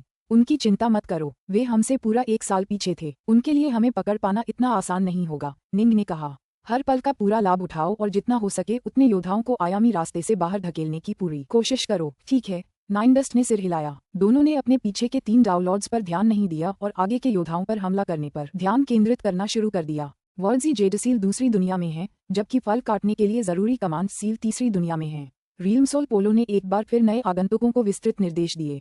ये सर्वोच्च डाउलॉर्ड्स अनंत प्रदेशों में जीवित सबसे अविश्वसनीय रूप से प्रतिभाशाली व्यक्तियों में से थे, उनके लिए उन्हें सही मार्गदर्शन देना जरूरी था।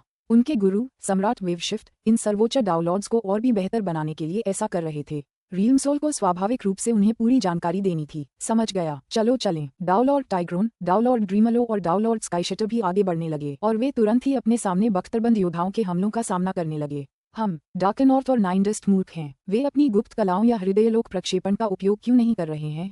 क्या वे इसे एक प्रशिक्षण अभ्यास के रूप में इस्तेमाल करने की कोशिश कर रहे हैं?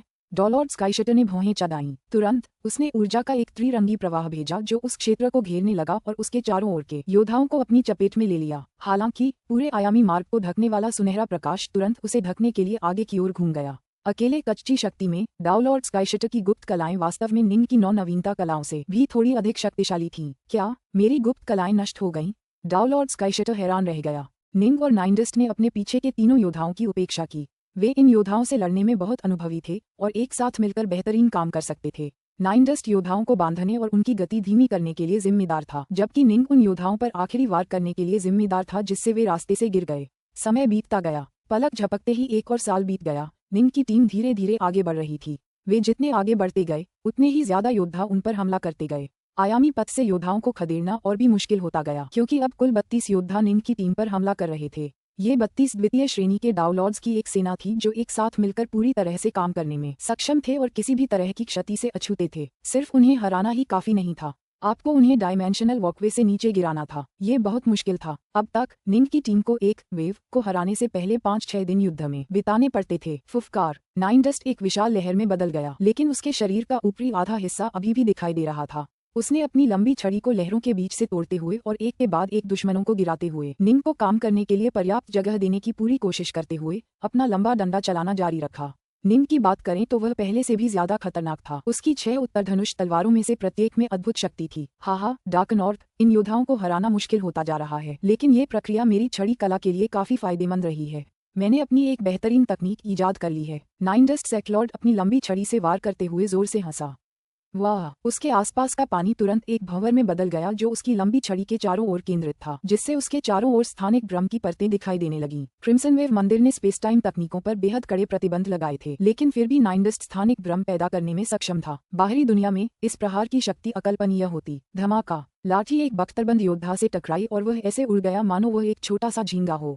ऐसी कुछ और सर्वोच्च तकनीकें बनाओ, निंग ने हंसते हुए कहा। बाद में तुम इन दूसरे डाउनलॉड्स को इनका स्वाद चखा सकते हो। ठीक है, मैं ये सुनिश्चित करूंगा कि उन्हें पता चले कि मुझसे निपटना आसान नहीं है। नाइन डस्ट इस युद्ध में जीवन के नशे में चूर था। ये लड़ाइयाँ उसे अपनी कई कमियों को पहचानने और उन्हें निखारने में मदद कर रही थीं।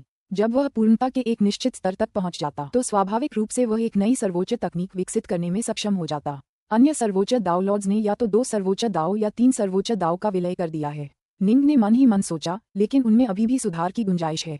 वे नई अंतर्दृष्टि प्राप्त कर सकते हैं और इस प्रकार अधिक और बेहतर सर्वोच्च तकनीकों के साथ आ सकते हैं। हालांकि मैं पहले ही शिखर पर पहुंच चुका हूं। निकट भविष्य में मेरे लिए सुधार करना बहुत कठिन होगा। मुझे लगता है कि मुझे अभी हाफ स्वॉर्ड पर ध्यान केंद्रित करना चाहिए। निंग को एहसास होने लगा था कि उसके लिए अपने ओमेगा स्वॉर्ड दाव को और बेहतर बनाना कितना मुश्किल होगा। उसकी 5 मुद्राओं में से कोई भी चौथे चरण तक नहीं पहुंच पाई थी, इसलिए उसने तुरंत हाथ स्वॉर्ड तलवार कला पर काम करने का फैसला किया। हाथ स्वॉर्ड। निंग के मन में पूरे हाथ स्वॉर्ड सूत्र की एक पूरी प्रति प्रकट हुई। सुनहरे बालों वाले एलियन ने इसे निंग के अवतार को वास्तेवेन पैलेस की अपनी यात्रा के दौरान दिया था और निंग के अवतार ने तुरंत उसका अध्ययन कर लिया था। हाथ स्वॉर्ड कला एक अविश्वसनीय रूप से अद्भुत और चमत्कारी तलवार कला थी। महत्व की बात करें तो ये वास्तव में हिगेमन्स की विरासत का उत्तराधिकारी थी। हालांकि यह मात्र एक तलवार कला थी, फिर भी दाओ गठबंधन ने इसे किसी अन्य संगठन को हस्तांतरित करने से साफ इनकार कर दिया। यहाँ तक कि ब्राइट शो साम्राज्य भी बहुत बड़ी कीमत चुकाकर ही इसके पहले 10 स्टान्स हासिल कर पाया था। अगर आप इसे पूरी तरह से सीखना चाहते थे तो आपको दाओ गठबंधन का सदस्य बनना होगा और इसके लिए अविश्वसनीय कीमत चुकानी होगी। वेवशिफ्ट दायरे में निंग का प्रदर्शन वाकई लाजवाब था। सेक्लॉर्ड टाइमड्रीम और किंगफ्रीक का वध करके वह प्रसिद्धि में आया था और उसकी शक्ति वाइनसेज के बाद दूसरे नंबर पर थी। दाओ गठबंधन स्वाभाविक रूप से उसमें अपने संसाधन लगाने वाला था। चूंकि उन्हें भी निंग से एक अनुग्रह मांगना था, इसलिए उन्होंने आगे बढ़कर पूरा हार्ट्सवॉर्ड निंग को भेंट करने का फैसला किया। लेकिन निंग को इसे किसी और को देने की अनुमति नहीं थी। कितना अद्भुत! निंग ने हार्ट्सवॉर्ड कला के बारे में जितना ज्यादा जाना, वह उतना ही दंग रह गया। हार्ट्सवॉर्ड कला एक उत्कृष्ट तलवार कला थी जो कि शोधन सिद्धांतों, फेंट गॉड शोधन सिद्धांतों और हार्टफोर्स साधना सिद्धांतों के उत्तम संयोजन का प्रतिनिधित्व करती थी। सम्राट हार्ट्सवॉर्ड की तलवारबाजी अकेले में सम्राट मिरजनो के बराबर ही थी। हालांकि तीनों साधना मार्गों के इस उत्तम संयोजन ने उनकी साधारण तलवारबाजी को इतना शक्तिशाली बना दिया कि वह पवित्र नगरों के 8 राजाओं से भी अधिक शक्ति प्राप्त कर सकी, जिससे वह हेगेमॉन स्तर के बेहद करीब पहुंच गए। उन्हें हेगेमॉन्स के सबसे करीबी सम्राट के रूप में जाना जाता था। ये कितना भयावह विचार था। मेरी वर्तमान तलवारबाजी पहले ही स्थान और समय दोनों से परे जा चुकी है और मुझे सम्राट मिरजनो के स्तर पर ला खड़ा कर रही है। निंग ने सोचा, अगर मैं हार्ट्सवॉर्ड के 15वें रुख में महारत हासिल कर लूं तो मैं पवित्र नगरों के 8 स्वामियों को पीछे छोड़ दूंगा और हेगेमन्स के भी बहुत करीब पहुंच जाऊंगा। कुछ क्षण बाद निंग हंसा। यह एक कल्पना से ज्यादा कुछ नहीं था। सम्राट हार्ट्सवॉर्ड के जाने के बाद से कोई दूसरा साधक हार्ट्सवॉर्ड के 15वें रुख में पारंगत नहीं हो पाया था। ऐसा इसलिए था क्योंकि यह तलवारबाजी बहुत ही रहस्यमय और गूढ़ थी। पहली मुद्रा को हार्ट्सवॉर्ड मुद्रा के नाम से जाना जाता था। दूसरी मुद्रा को किल्सवॉर्ड मुद्रा कहा जाता था। तीसरी मुद्रा को ग्रेट फिर्मामेंट मुद्रा कहा जाता था। चौथी मुद्रा को क्षितिज का किनारा मुद्रा कहा जाता था। पांचवी मुद्रा को शांत विश्व मुद्रा कहा जाता था। छठी मुद्रा को यूनिकॉर्न का हृदय मुद्रा कहा जाता था। सातवीं मुद्रा को कॉस्मिक हृदय मुद्रा कहा जाता था। पहले 6 आसन तो कम से कम समझ में आते थे। हालांकि 7वें आसन से शुरू होकर तकनीक और भी गूढ़ होती गई। शुक्र है कि निंग तलवारबाजी में अविश्वसनीय रूप से प्रतिभाशाली था और इसीलिए उसने ब्राइट शो साम्राज्य के तलवार महल में 7वें आसन में महारत हासिल कर ली। ये कहा जा सकता है कि उसने हार्ट्सवॉर्ड में बुनियादी स्तर की महारत हासिल कर ली थी। हालांकि यह अभी भी एक प्रारंभिक स्तर की महारत से ज्यादा कुछ नहीं था। बाद की मुद्राओं को समझना और भी मुश्किल था। 8वें रुख का नाम अकथनीय रखा गया। 9वें रुख का नाम ब्लिसहार्ट रखा गया। 10वें रुख का नाम किलहार्ट रखा गया। 11वें रुख का नाम टीयरड्रॉप रखा गया। 12वें रुख का नाम स्वोर्डटाइड रखा गया। 13वें स्टांस का नाम स्नोलैंड ब्लड रखा गया। 14वें रुख का नाम मृत्यु तक पश्चातापहीन रखा गया। 15वें रुख का नाम एक तलवार एक दुनिया रखा गया। ये सभी मुद्राएं अत्यंत गूढ़ थीं, लेकिन इन्हें कई अलग अलग स्तरों में विभाजित किया जा सकता था। 8वीं से 10वीं मुद्रा तक पहली श्रेणी का प्रतिनिधित्व करती थी। हार्ट्सवॉर्ड में कुशल अधिकांश साधक यहाँ पहली श्रेणी में ही फंस गए थे और आगे नहीं बढ़ पा रहे थे। 11वीं और 12वीं मुद्राएं दूसरे स्तर का प्रतिनिधित्व करती थीं। माना जाता है कि इस स्तर तक पहुंचने वाले साधकों को हार्ट्सवॉर्ड तकनीक की शक्ति में भारी वृद्धि देखने को मिलती थी, लेकिन हर पीढ़ी में इस स्तर तक पहुंचने वाले साधकों की संख्या उंगलियों पर गिनी जा सकती थी। 13वीं और 14वीं मुद्राएं तीसरे स्तर का प्रतिनिधित्व करती थीं। अभिलेखों के अनुसार सम्राट मिरजनो के अलावा केवल एक ही प्रमुख शक्ति इस स्तर तक पहुंच पाई थी, लेकिन उसका नाम एक रहस्य था। अभिलेखों में कहा गया था कि इस स्तर पर व्यक्ति की शक्ति का स्तर इतना बढ़ जाता था कि हार्ट्सवॉर्ड कला का उपयोग करने से ब्रह्मांड के खजाने का उपयोग करने से भी अधिक शक्ति मिलती थी। 15वां और अंतिम रुख। इस तकनीक के रचयिता सम्राट हार्ट्सवॉर्ड ही इस स्तर तक पहुंच पाए थे। इस रुख पर भरोसा करके वह अपनी साधारण तलवारबाजी से लगभग हेगेमॉन स्तर की शक्ति प्राप्त करने में सक्षम थे। अगर मैं तीसरे स्तर तक भी पहुंच गया तो चौथे चरण का डाउलॉर्ड बनकर मैं हेगेमन्स को कड़ी टक्कर दे पाऊंगा। निंग ने सोचा। ये सचमुच तलवारबाजी का एक अद्भुत अविश्वसनीय संग्रह था, लेकिन सभी तलवारबाजियों में इसका प्रशिक्षण सबसे कठिन भी था। हर मुद्रा में वास्तविक गतिविधियां उतनी महत्वपूर्ण नहीं थीं। असल में जो मायने रखता था वह था हृदय। शुरू करने का समय आ गया है। सबसे ऊंची इमारतों को भी भूतल से ही शुरुआत करनी पड़ती है। निंग युद्ध करते समय सभी 6 उत्तरधनुष तलवारें थामे रहता था और कभी कभी अपनी मुद्राओं में ब्रह्मांडीय हृदय के कुछ तत्वों का समावेश करता था। कभी कभी वह 8वीं मुद्रा अकथनीय को दोहराने का प्रयास करता था। हृदय तलवार कला हृदय पर केंद्रित थी, वास्तविक मुद्राओं पर नहीं, इसलिए इसमें प्रशिक्षण लेना अत्यंत कठिन था। निंग हृदय बल में अविश्वसनीय रूप से प्रतिभाशाली था और अनंत प्रदेशों के सभी सर्वोच्च डाउनलॉर्ड्स में उसका हृदय लोक सबसे बड़ा था। फिर भी उसे इस तकनीक का प्रशिक्षण अत्यंत श्रमसाध्य लगता था। इसके बावजूद वह कम से कम 8वीं अकथनीय मुद्रा की भावना का कुछ अंश उत्पन्न करने में सक्षम था। अवर्णनीय रुख जानबूझकर नहीं बनाया जा सकता। अपने मन की सुननी होती थी और उसे अपनी तलवारबाजी में पूरी तरह से ढालना होता था। हर चीज स्वाभाविक प्रवाह के अनुसार चलनी होती थी और जब आप उसे महसूस कर पाते तो वह पूरा हो जाता था। 8वां रुख वास्तव में उतना बुरा नहीं था, बाद वाले रुख और भी ज्यादा गूढ़ और अध्ययन करने में ज्यादा कठिन थे। पुस्तक 33 अध्याय 8 अनिर्वचनीय आनंद हृदय। अवर्णनीय, जब ये तलवार मुद्रा प्रहार करती थी तो हृदय बल की एक अदृश्य धारा स्वाभाविक रूप से उसमें विलीन हो जाती थी। इसे बलपूर्वक करने या जानबूझकर करने की कोई आवश्यकता नहीं थी। तलवार की सतह पर पतली, अदृश्य, धुंध जैसी हृदय शक्ति की एक परत उभर आए, जिससे हमले की शक्ति तुरंत बढ़ गई और यहाँ तक कि तेज भी हो गई। कितना अजीब एहसास था। जीनिंग की 6 उत्तरधनुष तलवारें गर्जना करती हुई आगे बढ़ीं और उनके सामने खड़े सभी योद्धाओं को गिरा दिया। कुछ पीछे की ओर उड़ गए तो कुछ चकनाचूर हो गए। मैंने पहली बार ऐसा कुछ महसूस किया है। जब मैं इस तलवार कला का प्रयोग करता हूँ तो मुझे ऐसा लगता है जैसे मैं तलवार में बदल गया हूँ। कितना अद्भुत, आनंददायक एहसास है। मुझे ऐसा लग रहा है जैसे मेरी तलवार कला की शक्ति 20% बढ़ गई है। 7वें आसन कॉस्मिक हॉट में महारत हासिल करना हाथ स्वॉर्ड की बुनियादी समझ हासिल करने के बराबर था। इससे उसे कोई खास फायदा नहीं हुआ। 8वें आसन इनफेफेबल ने उसे अपनी तलवार कला की शक्ति पहले ही 20% तक बढ़ाने की अनुमति दे दी थी। ये याद रखना जरूरी है कि निंग ने ओमेगा स्वॉर्ड दाव का प्रशिक्षण लिया था। अपनी तलवार कला की शक्ति में सुधार करना बेहद मुश्किल था। डार्कनॉर्थ, क्या तुम्हें अपनी तलवारों की ताकत बढ़ाने का कोई तरीका मिल गया? नाइनडस्ट निंग के साथ काम कर रहा था और उसने तुरंत निंग के परिवर्तन को भांप लिया। हाँ, तुमने खुद को बेहतर बनाने के तरीके खोज लिए हैं। मैं क्यों नहीं? निंग बहुत खुश था। हाथ स्वॉर्ड कला पर सिर्फ 5 साल तक शोध करने के बाद वह 8वें आसन में पारंगत हो गया था। ये वास्तव में उसके अनुमान से कहीं ज्यादा तेज था। उसने जिन रिकॉर्ड्स की समीक्षा की थी उनके अनुसार हाथ स्वॉर्ड का प्रशिक्षण बेहद मुश्किल माना जाता था। हालांकि निंग भूल गया था कि उसकी तलवार कला तीसरे चरण के ओमेगा तलवार दाव से ली गई थी, जबकि उसकी हृदय शक्ति ने उसे सभी अंतहीन क्षेत्रों में सबसे मजबूत हृदय शक्ति साधक बना दिया था। क्रिम्सन वेव मंदिर में प्रवेश करने के बाद मैंने 2 उत्कृष्ट तकनीकें विकसित की हैं। नाइनडस्ट ने आत्मसंतुष्ट होकर कहा, मैं तुमसे कहीं ज्यादा विकसित हो गया हूँ। तुम ज्यादा देर तक आत्मसंतुष्ट नहीं रहोगे। निंग ने 9वें रुख ब्लिसहार्ट रुख पर काम करना शुरू कर दिया। ये एहसास वाकई अद्भुत है। निंग ने अपनी आंखें बंद कर लीं और अपनी तलवारबाजी जारी रखी, लेकिन उसने खुद पर और अपने आसपास के माहौल पर पूरा नियंत्रण बनाए रखा।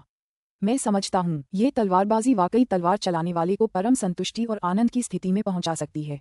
वह इस एहसास में डूब गया। सिर्फ 6 महीने बाद आनंद हृदय निंग की तलवार की रोशनी एक बार फिर बदल गई। पहले हर वार हृदय बल की धुंध सी परत से ढका होता था। अब धुंध पहले से कहीं ज्यादा घनी थी और हर वार के साथ मानो उसके साथ एक कोहरा भी बह रहा था। वो धमाका धमाका धमाका। निंग की शक्ति नाटकीय रूप से बढ़ गई, जिससे वह योद्धाओं को सड़ी हुई लकड़ी की तरह उड़ा सकता था। हालांकि योद्धाओं ने खुद को संभाला और अपने भयंकर हमले जारी रखे। डार्कनॉर्थ, तुम फिर से मजबूत हो गए। नाइनडस्ट हैरान रह गया। हाँ, निंग जोर से हंसा। मैंने तुमसे कुछ देर पहले ही कहा था कि तुम ज्यादा देर तक घमंडी नहीं रहोगे। अब तुम्हें पता चला कि मैं कितना खतरनाक हूँ। उसने ब्लिसहार्ट मुद्रा में महारत हासिल कर ली थी और उसकी तलवारबाजी की शक्ति 50% बढ़ गई थी। क्या चल रहा है? असंभव। वे इतनी तेजी से कैसे आगे बढ़ सकते हैं? डाउलॉर्ड टाइग्रोन, डाउलॉर्ड ड्रीमलो और डाउलॉर्ड स्काईशटर एक ही आयामी पथ पर थे और वे भी योद्धाओं की अंतहीन भीड़ से लड़ रहे थे। उन्होंने जो देखा उससे वे दंग रह गए। चूंकि वे तीनों एक साथ काम कर रहे थे, तकनीकी रूप से उन्हें निंग और नाइनडस्ट पर बढ़त हासिल करनी चाहिए थी। कुछ समय पहले वे धीरे धीरे लेकिन लगातार अपने और निंग की टीम के बीच के अंतर को कम कर रहे थे। उनके शुरुआती अनुमानों से संकेत मिलता था कि वे 5 या 6 सालों में बराबरी कर लेंगे। निंग की अकथनीय मुद्रा में महारत का उनकी गणना पर बहुत अधिक प्रभाव नहीं पड़ा, लेकिन अब जब निंग ने 9वीं मुद्रा आनंद हृदय में महारत हासिल कर ली थी तो अंतर स्पष्ट था। डाउलॉर्ड डार्कनॉर्थ पहले से ही अविश्वसनीय रूप से शक्तिशाली है। वह और भी अधिक शक्तिशाली कैसे हो सकता है? डाउलॉर्ड स्काईशटर ने भौहें चढ़ाईं। डाउलॉर्ड डार्कनॉर्थ ने एक पूर्ण अराजकता चक्र से भी कम समय तक प्रशिक्षण लिया है, लेकिन वह पहले ही एक सर्वोच्च डाउलॉर्ड बन चुका है। डाउलॉर्ड ड्रीमलो ने ठंडे स्वर में कहा, उसमें स्वाभाविक रूप से सुधार की बहुत गुंजाइश है। मुझे लगता है कि उसने अपने लिए एक नई सर्वोच्च तकनीक खोज ली है। रेडियंट किंग, पैलेस लॉर्ड डॉनस्टार और अन्य सभी ने चौथे चरण के डाउलॉर्ड बनने के बाद धीरे धीरे अपनी सर्वोच्च तकनीकों को विकसित किया था। यही बात नाइनडस्ट के साथ भी थी। ड्रीमलो के अनुसार निंग संभवतः उस परम आक्रमण की तलाश में था जो उसके लिए सबसे उपयुक्त हो। डाउलॉर्ड डार्कनॉर्थ से निपटना वाकई मुश्किल है। डाउलॉर्ड टाइग्रोन गुर्राया। उन दोनों को हराना और वोइगजी जेडसील पर कब्जा करना आसान नहीं होगा। वे तो सिर्फ 2 हैं, लेकिन हम 3 हैं। डाउलॉर्ड ड्रीमलो ने ठंडे स्वर में कहा, हम किंगफ्रीक और टाइमड्रीम जैसे बेवकूफ नहीं हैं। ठीक है, जब हम साथ मिलकर काम करते हैं तो सिर्फ वाइनसेज ही हमारे लिए खतरा है। डाउलॉर्ड स्काईशटर भी काफी आश्वस्त महसूस कर रहा था। टाइग्रोन को यकीन था कि उसके पास सभी सर्वोच्च डाउलॉर्ड्स में सबसे मजबूत रक्षात्मक क्षमताएं हैं। ड्रीमलो को यकीन था कि उसके पास सभी सर्वोच्च डाउलॉर्ड्स में सबसे शक्तिशाली हमले थे। उसने वास्तव में रेडियंट किंग को आमने सामने की लड़ाई में हरा दिया था। डाउलॉर्ड स्काईशटर ताकत में अन्य दो के बराबर था। मृतक टाइमड्रीम और किंगफ्रीक को क्लोज कॉम्बैट पावर में शीर्ष 10 से भी नीचे स्थान दिया गया था, जबकि टाइमड्रीम की हार्टफोर्स तकनीकें निंग के सामने बेकार थीं। टाइग्रोन स्काईशटर ड्रीमलो गठबंधन बिल्कुल अलग था। उन्हें सिर्फ वाइनसेज की चिंता थी। उन्हें किसी और डाउलॉर्ड की जरा भी परवाह नहीं थी। वाइनसेज के पास ब्रह्मांड का खजाना है, लेकिन मुझे मानना पड़ेगा कि डार्कनॉर्थ वाकई एक अद्भुत व्यक्तित्व है, डाउलॉर्ड ड्रीमलो ने ठंडे स्वर में कहा। हमें अपनी पूरी ताकत से लड़ना होगा, वरना हम शायद उन दोनों से हार जाएंगे। ठीक है। टाइग्रोन और स्काईशटर दोनों ने सिर हिलाया। निंग की टीम कितनी तेजी से आगे बढ़ रही थी, ये देखकर ड्रीमलो भी उन्हें कम आंकने की हिम्मत नहीं जुटा पाया। पहली दुनिया का आयामी रास्ता। निंग का समूह इस समय योद्धाओं के एक अंतिम समूह से जूझ रहा था। इस बार 29 योद्धा उन्हें घेरकर हमला कर रहे थे। इसका मतलब था कि उन्हें एक ही समय में 29 द्वितीय श्रेणी के डाउलॉर्ड्स से निपटना था। यदि निंग अकेले लड़ रहा होता तो उसे बहुत पहले ही हरा दिया गया होता। गड़गड़ाहट। नाइनडस्ट एक विशाल लहर में बदल गया जिसने 29 योद्धाओं को अपनी चपेट में ले लिया। उसका ऊपरी शरीर अभी भी दिखाई दे रहा था और वह उस लंबी लाठी को थामे हुए अपने आसपास के लोगों पर भयंकर हमला कर रहा था। हालांकि योद्धा एक युद्ध संरचना में इकट्ठे हो गए थे और बहादुरी से उन दोनों की ओर बढ़ रहे थे। तोड़ो। निंग बख्तरबंद योद्धाओं से सीधे लड़ रहा था। उसकी तलवारों से धुंध की धारियां निकल रही थीं और हर बार जब धुंध उन पर पड़ती तो योद्धा दूर जा गिरते। जरा सी खरोंच भी उन्हें पीछे की ओर उड़ा देती। दुर्भाग्य से उनमें से अभी भी 29 थे। जब कुछ को पीछे धकेला जाता तो दूसरे तुरंत आगे बढ़कर अपनी स्थिति बना लेते, जिससे पीछे धकेले गए योद्धा फिर से संगठित हो जाते और फिर हमला कर देते। उन्हें एक अवसर तलाशना था। निंग और नाइनडस्ट को 1 महीने से अधिक समय तक भयंकर युद्ध करना पड़ा, इससे पहले कि वे अंततः 29 योद्धाओं को आयामी मार्ग से बाहर खदेड़ने में सक्षम हो सकें। नाइनडस्ट ने काले सिंहासन को घूरा, फिर अपना सिर ऊपर उठाया और जोर से चीख मारी। आखिरकार हमने उन्हें हरा दिया। वाह। निंग भी मुस्कुराया, लेकिन उसके दिल में थोड़ा अफसोस भी था। उसने पहली दुनिया में लड़ते हुए लगभग 10 साल बिताए थे, लेकिन उसे अभी भी हार्टस्वॉर्ड के 10वें रुख किलहार्ट रुख में महारत हासिल करनी थी। तुम तीनों वहां मजे करते रहो। नाइनडस्ट ने पीछे मुड़कर डाउलॉर्ड स्काईशटर, डाउलॉर्ड ड्रीमलो और डाउलॉर्ड टाइग्रोन की ओर देखा। वे तीनों 36 बख्तरबंद योद्धाओं से घिरे हुए थे। लानत है, वे दूसरी दुनिया में पहुंच गए हैं। इन योद्धाओं से निपटना बहुत मुश्किल है और हम जो भी दाव सील इस्तेमाल करते हैं वे असल में बेअसर हो जाती हैं। डाउलॉर्ड स्काईशटर और बाकी 2 योद्धा चिंतित होने लगे थे। उन्होंने दाव सील का इस्तेमाल करने की हद तक कोशिश की, लेकिन उनके ऊपर स्थित सुनहरे गोले से निकलने वाली चमकदार सुनहरी रोशनी ने उनके द्वारा इस्तेमाल की गई दाव सील के सारे असर को तुरंत दबा दिया और मिटा दिया। सिथे इस जगह का इस्तेमाल अपने डाउलॉर्ड को शांत करने के लिए करते थे। यहाँ किसी भी तरह की धोखाधड़ी की इजाजत नहीं थी। निंग ने तीनों को आखिरी बार एक लंबी नजर से देखा। अगर वह 9वें आसन ब्लिसहार्ट में पारंगत न होता तो शायद उसे आयामी पथ पार करने में 10 साल और लग जाते। तीनों शायद उसके पास पहुंच जाते। उन तीनों को कम नहीं आंका जा सकता, निंग ने सोचा। चलो चलें, डार्कनॉर्थ, नाइनडस्ट ने कहा। चलो चलें। निंग ने सिर हिलाया। निंग और नाइनडस्ट दोनों सीधे काले सिंहासन की ओर बढ़े। तुरंत उनके ऊपर स्थित सुनहरे गोले से घनी रोशनी की एक किरण निकली जिसने काले सिंहासन और उसके आसपास के 30 मीटर के क्षेत्र को ढक लिया। धमाका। तलवारधारी सफेद वस्त्रधारी निंग और लाठीधारी चांदी के वस्त्रधारी नाइनडस्ट दोनों बिना किसी निशान के गायब हो गए। और तेज और तेज और तेज और जोर से लड़ो।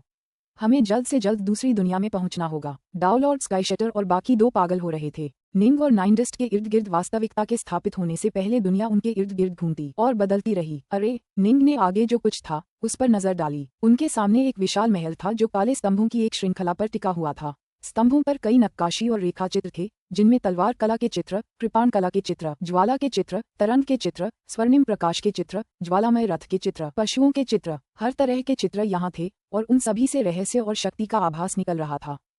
उनके सामने 6 सुनहरे कवचधारी योद्धा खड़े थे और 3 और लाल कवचधारी योद्धा कंधे से कंधा मिलाकर दूर खड़े थे। बहुत दूर एक काले कवचधारी सेनापति दूर एक सिंहासन पर बैठा था। सेनापति हथेली के आकार के जेड के टुकड़े से खेल रहा था। वॉल्जी जेडसील, निंग और नाइनडस्ट दोनों दूर सिंहासन पर बैठे काले कवचधारी सेनापति के हाथों में हथेली के आकार के जेड के टुकड़े को घूर रहे थे। दोनों ने पहले भी वॉल्जी जेडसील देखा था और इसलिए उसे तुरंत पहचान लिया। डाउलॉर्ड डार्कनॉर्थ, डाउलॉर्ड नाइनडस्ट। उनके बगल में इंद्रधनुषी रोशनी इकट्ठा हुई और एक सफेद वस्त्रधारी आकृति में मिल गई। ये रियलमसोल पोलो था। रियलमसोल मुस्कुराया और बोला, दूसरी दुनिया में पहुंचने के लिए बधाई, लेकिन तुम दोनों को जल्दी करनी होगी। वाइनसेज पहली दुनिया में सिर्फ 1 साल रहने के बाद ही दूसरी दुनिया में पहुंच गया। पुस्तक 33 अध्याय 9 दूसरा विश्व। सिर्फ 1 साल। जी निंग का दिल बैठ गया। 9वें ब्लिसहार्ट आसन में महारत हासिल करने के बाद उन्होंने और नाइनडस्ट ने लगभग 10 साल और लिए थे। इस प्रकार आपके विरोधियों में ड्रीमलो की तरह सिर्फ आपके पीछे के डाउलॉर्ड्स ही नहीं होंगे, वाइनसेज भी आपका विरोधी होगा। एक बार जब उसे पहला वोइडजी जेडसील मिल जाएगा तो वह निश्चित रूप से आपके लिए आएगा। रियलमसोल पोलो ने उनके सामने इशारा किया।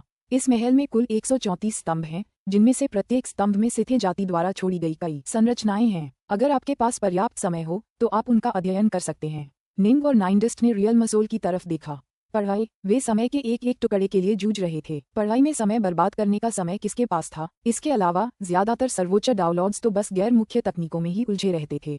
इस महल में तुम्हें 6 सुनहरे कवचधारी योद्धाओं, 3 लाल कवचधारी योद्धाओं और फिर अंत में काले कवचधारी सेनापति को हराना होगा। तभी तुम शून्य सागर जेडसील पर कब्जा कर पाओगे। लोकात्मा मुस्कुराई। ओह ठीक है, उनकी छाती के बीचों बीच स्थित रूनिक कोर ही उनकी कमजोरी है। अगर तुम उस पर वार कर सको तो वे हार मान लेंगे। जितनी जल्दी हो सके चलो। अगर तुम काफी तेज चले तो शायद तुम दूसरे वोइड्जी जेडसील्स को भी पकड़ सको, और अगर तुम बहुत धीमे रहे तो तुम अपना भी खो दोगे। रियलमसोल मुस्कुराया, फिर गायब हो गया। चलो चलें। निंग और नाइनडस्ट प्रकाश की 2 धारियों में बदल गए जो सीधे आगे की ओर बढ़ रही थीं। सिर्फ 2 डाउनलॉर्ड और तुम हमला करने की हिम्मत करोगे? एक दूसरे के बगल में खड़े 6 सुनहरे कवचधारी योद्धा मुस्कुराए, फिर एक साथ चलने लगे। फुफ, हर एक ने एक लंबा सुनहरा परशु लहराते हुए आगे बढ़े। नाइनडस्ट ने अपनी लंबी लाठी उठाई और सीधे उनकी ओर झपटा। जैसे ही वह उनके पास पहुंचा, वह तुरंत पानी की एक विशाल बाढ़ में बदल गया। निंग अपने 3 सिर वाले 6 भुजाओं वाले रूप में परिवर्तित हो गया और उसने सभी 6 उत्तर धनुष तलवारों के साथ आगे की ओर छलांग लगाई, फिर अचानक गायब हो गया। फुफ, 6 सुनहरे कवचधारी योद्धाओं के हाथों में लगे परशु एक साथ टूट पड़े। धमाका धमाका धमाका, उनके सामने का पानी फट गया और एक अदृश्य शक्ति का विस्फोट हर दिशा में फैल गया, जिससे निंग अपनी छायाहीन बचाव कला का इस्तेमाल करने के बाद खुद को प्रकट कर पाया। भाड़ में जाओ। निंग अतुलनीय वीरता के साथ आगे बढ़ा और तुरंत अपनी ओमेगा स्वॉर्ड दाव हेवन ब्रेकर का इस्तेमाल करके कोहरे के 6 विशाल झुरमुटों को नीचे गिरा दिया। धमाक धमाक धमाक, ये प्रहार 6 स्वर्ण कवचधारी योद्धाओं के हॉलबट पर पड़े, जिससे वे सभी वार से लड़खड़ाकर पीछे हट गए। वह बहुत मजबूत है, क्या वह अकेले ही हमें दबा सकता है?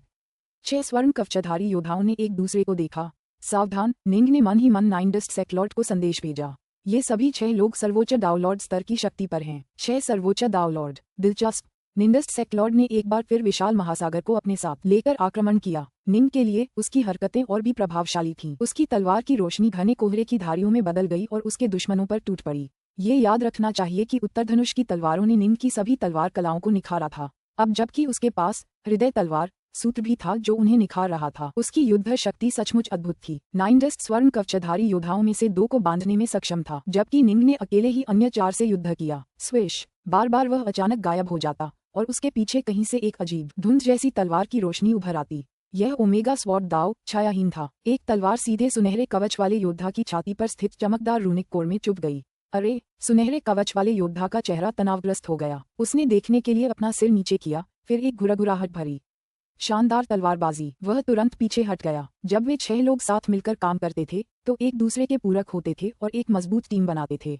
हालांकि निंग की तलवारबाजी प्रकाश की गति से 100 गुना ज्यादा तेज थी और इतनी अप्रत्याशित थी कि उनके मजबूत सुरक्षा बलों के लिए भी उसका सामना करना मुश्किल हो जाता था। हा, नाइनडस्ट जोर से हंसा। डार्क नॉर्थ, चलो जल्दी चलते हैं। हमें वो पहला वोइड्जी जेडसील जल्दी से लेना है ताकि हम दूसरा ले सकें। निंग भी मुस्कुराया। अब चूंकि एक योद्धा गिर चुका था तो बाकियों को हराना ज्यादा आसान हो गया। उन्होंने तेजी से बाकी 5 को एक के बाद एक हरा दिया। सभी 6 योद्धा पीछे हट गए और एक तरफ हट गए। 6 सुनहरे कवचधारी योद्धा, 3 लाल कवचधारी योद्धा और एक काले कवचधारी सेनापति थे। सुनहरे कवचधारी योद्धाओं की हार के बाद अब 3 लाल कवचधारी योद्धा ही निंग और नाइनडस्ट के रास्ते में खड़े थे। तुम दोनों बहुत ताकतवर हो।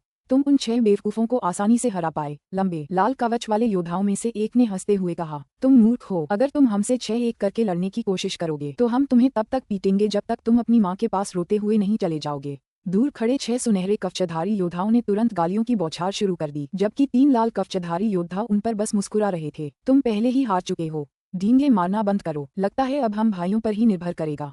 हाँ, तीनों लाल कवचधारी योद्धा निंग और नाइनडस्ट को देखते हुए काफी आत्मसंतुष्ट लग रहे थे। मैं तुम्हें एक छोटी सी कहानी सुनाता हूँ। दूसरी तरफ वह डाउनलॉर्ड वाइनसेज 6 सुनहरे कवचधारी योद्धाओं को एक ही वार में हरा सकता था, लेकिन 3 लाल कवचधारी योद्धाओं ने उसे पूरे 6 साल तक रोके रखा। वह अभी भी यह समझने की कोशिश कर रहा है कि काले कवचधारी सेनापति से कैसे निपटे। ओह, निंग और नाइनडस्ट ने एक दूसरे को देखा। वे जानते थे कि वाइनसेज कितना ताकतवर है। अपने ब्रह्मांडीय खजाने के साथ इसमें कोई शक नहीं था कि वह 6 सुनहरे कवचधारी योद्धाओं को आसानी से कुचल सकता था। इसके बावजूद 3 लाल कवचधारी योद्धाओं ने उसे 6 साल तक रोके रखा था। चलो चलें, निंग ने आदेश दिया। फुफ, वह और नाइनडस्ट दोनों आगे बढ़े। धमाका। पहले ही वार में एक लाल कवचधारी योद्धा ने अपने युद्ध तल से एक जबरदस्त प्रहार किया, जिससे नाइनडस्ट का शरीर पानी की लहर में बिखर गया। डार्क नॉर्थ, मैं इन प्रहारों को रोक नहीं सकता, ये बहुत तेज हैं। धमाक। निंग ने एक लाल कवचधारी योद्धा से भी युद्ध शुरू कर दिया। उस योद्धा के पास एक युद्ध गदा थी और उसने निंग पर नीचे की ओर एक जोरदार प्रहार किया, मानो वह किसी पहाड़ से नीचे गिर रहा हो। दोनों आमने सामने टकराए और ऊर्जा की एक अविश्वसनीय रूप से सघन लहर निंग पर टूट पड़ी, जिससे वह 3 कदम पीछे हट गया। लाल कवचधारी योद्धा 1 कदम पीछे हट गया। अरे! निंग का चेहरा तनावग्रस्त हो गया।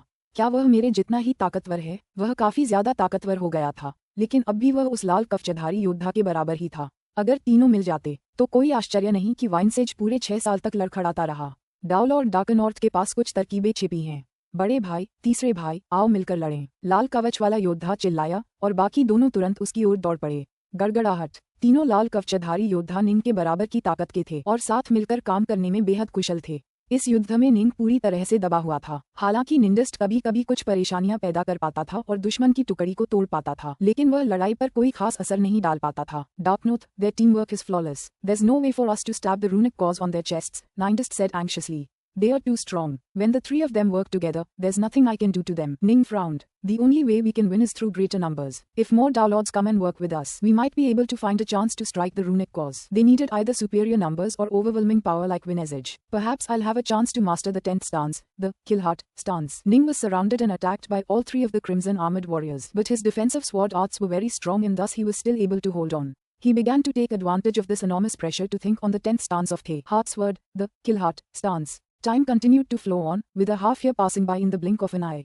Ning and Nindest remained locked in combat against the 3 Crimson Armored Warriors, but of course they continued to be at a disadvantage in the fight. In short, they were being completely dominated. Boom! Suddenly, a thunderous explosion caused the entire Crimson Wave Temple to shake. Everyone in the temple heard and felt it, be it the Downlords battling in the second world such as Ning, Nindest, Dawnstar, Cloudwalker, Ninestone, Sacker, and Snowjoy, or the Downlords still stuck in the first world such as Downlords, Dreamlaw, Tigron, the Starking, the Radiant King, Skyaxe, Distrain. Downlords. Realmsoul Polo's voice boomed out, filling every inch of the Crimson Wave Temple. Vinezage has already acquired one of the 3 remaining Void Sea Jadaseals. Be careful, he'll be coming for yours next. What? Shit. The faces of Dawnstar, Cloudwalker, Ninestone, Sacker, and Snowjoy all turned pale. The path Cloudwalker's team had chosen was the path which Dawnstar had originally taken. The 4 of them joined forces upon entering the first world and thus moved even faster than Ning's group had. This was the advantage of raw numbers. The fact that Ninestone and Snowjoy were exceedingly strong defensive specialists made them very well suited for dealing with the first world. We need to move faster. Not good. We need to speed it up. Everyone, let's work together.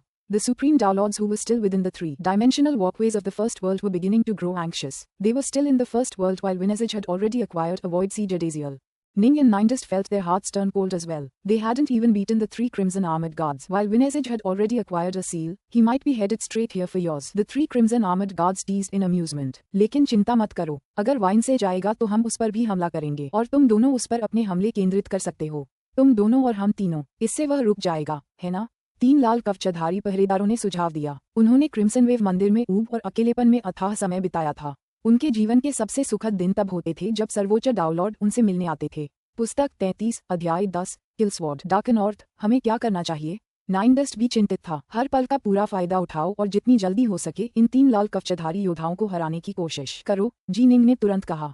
वाइनसेज की हरकतों ने शायद सभी सर्वोच्च डाउनलॉर्ड्स को दहशत में डाल दिया है। हो सकता है कि उनमें से 7, 8 या उससे भी ज्यादा मिलकर जल्द से जल्द पहली दुनिया को तहस नहस कर दें। एक बार जब वे दूसरी दुनिया में पहुंच जाएंगे तो शायद हम इन तीनों से शांति से नहीं निपट पाएंगे।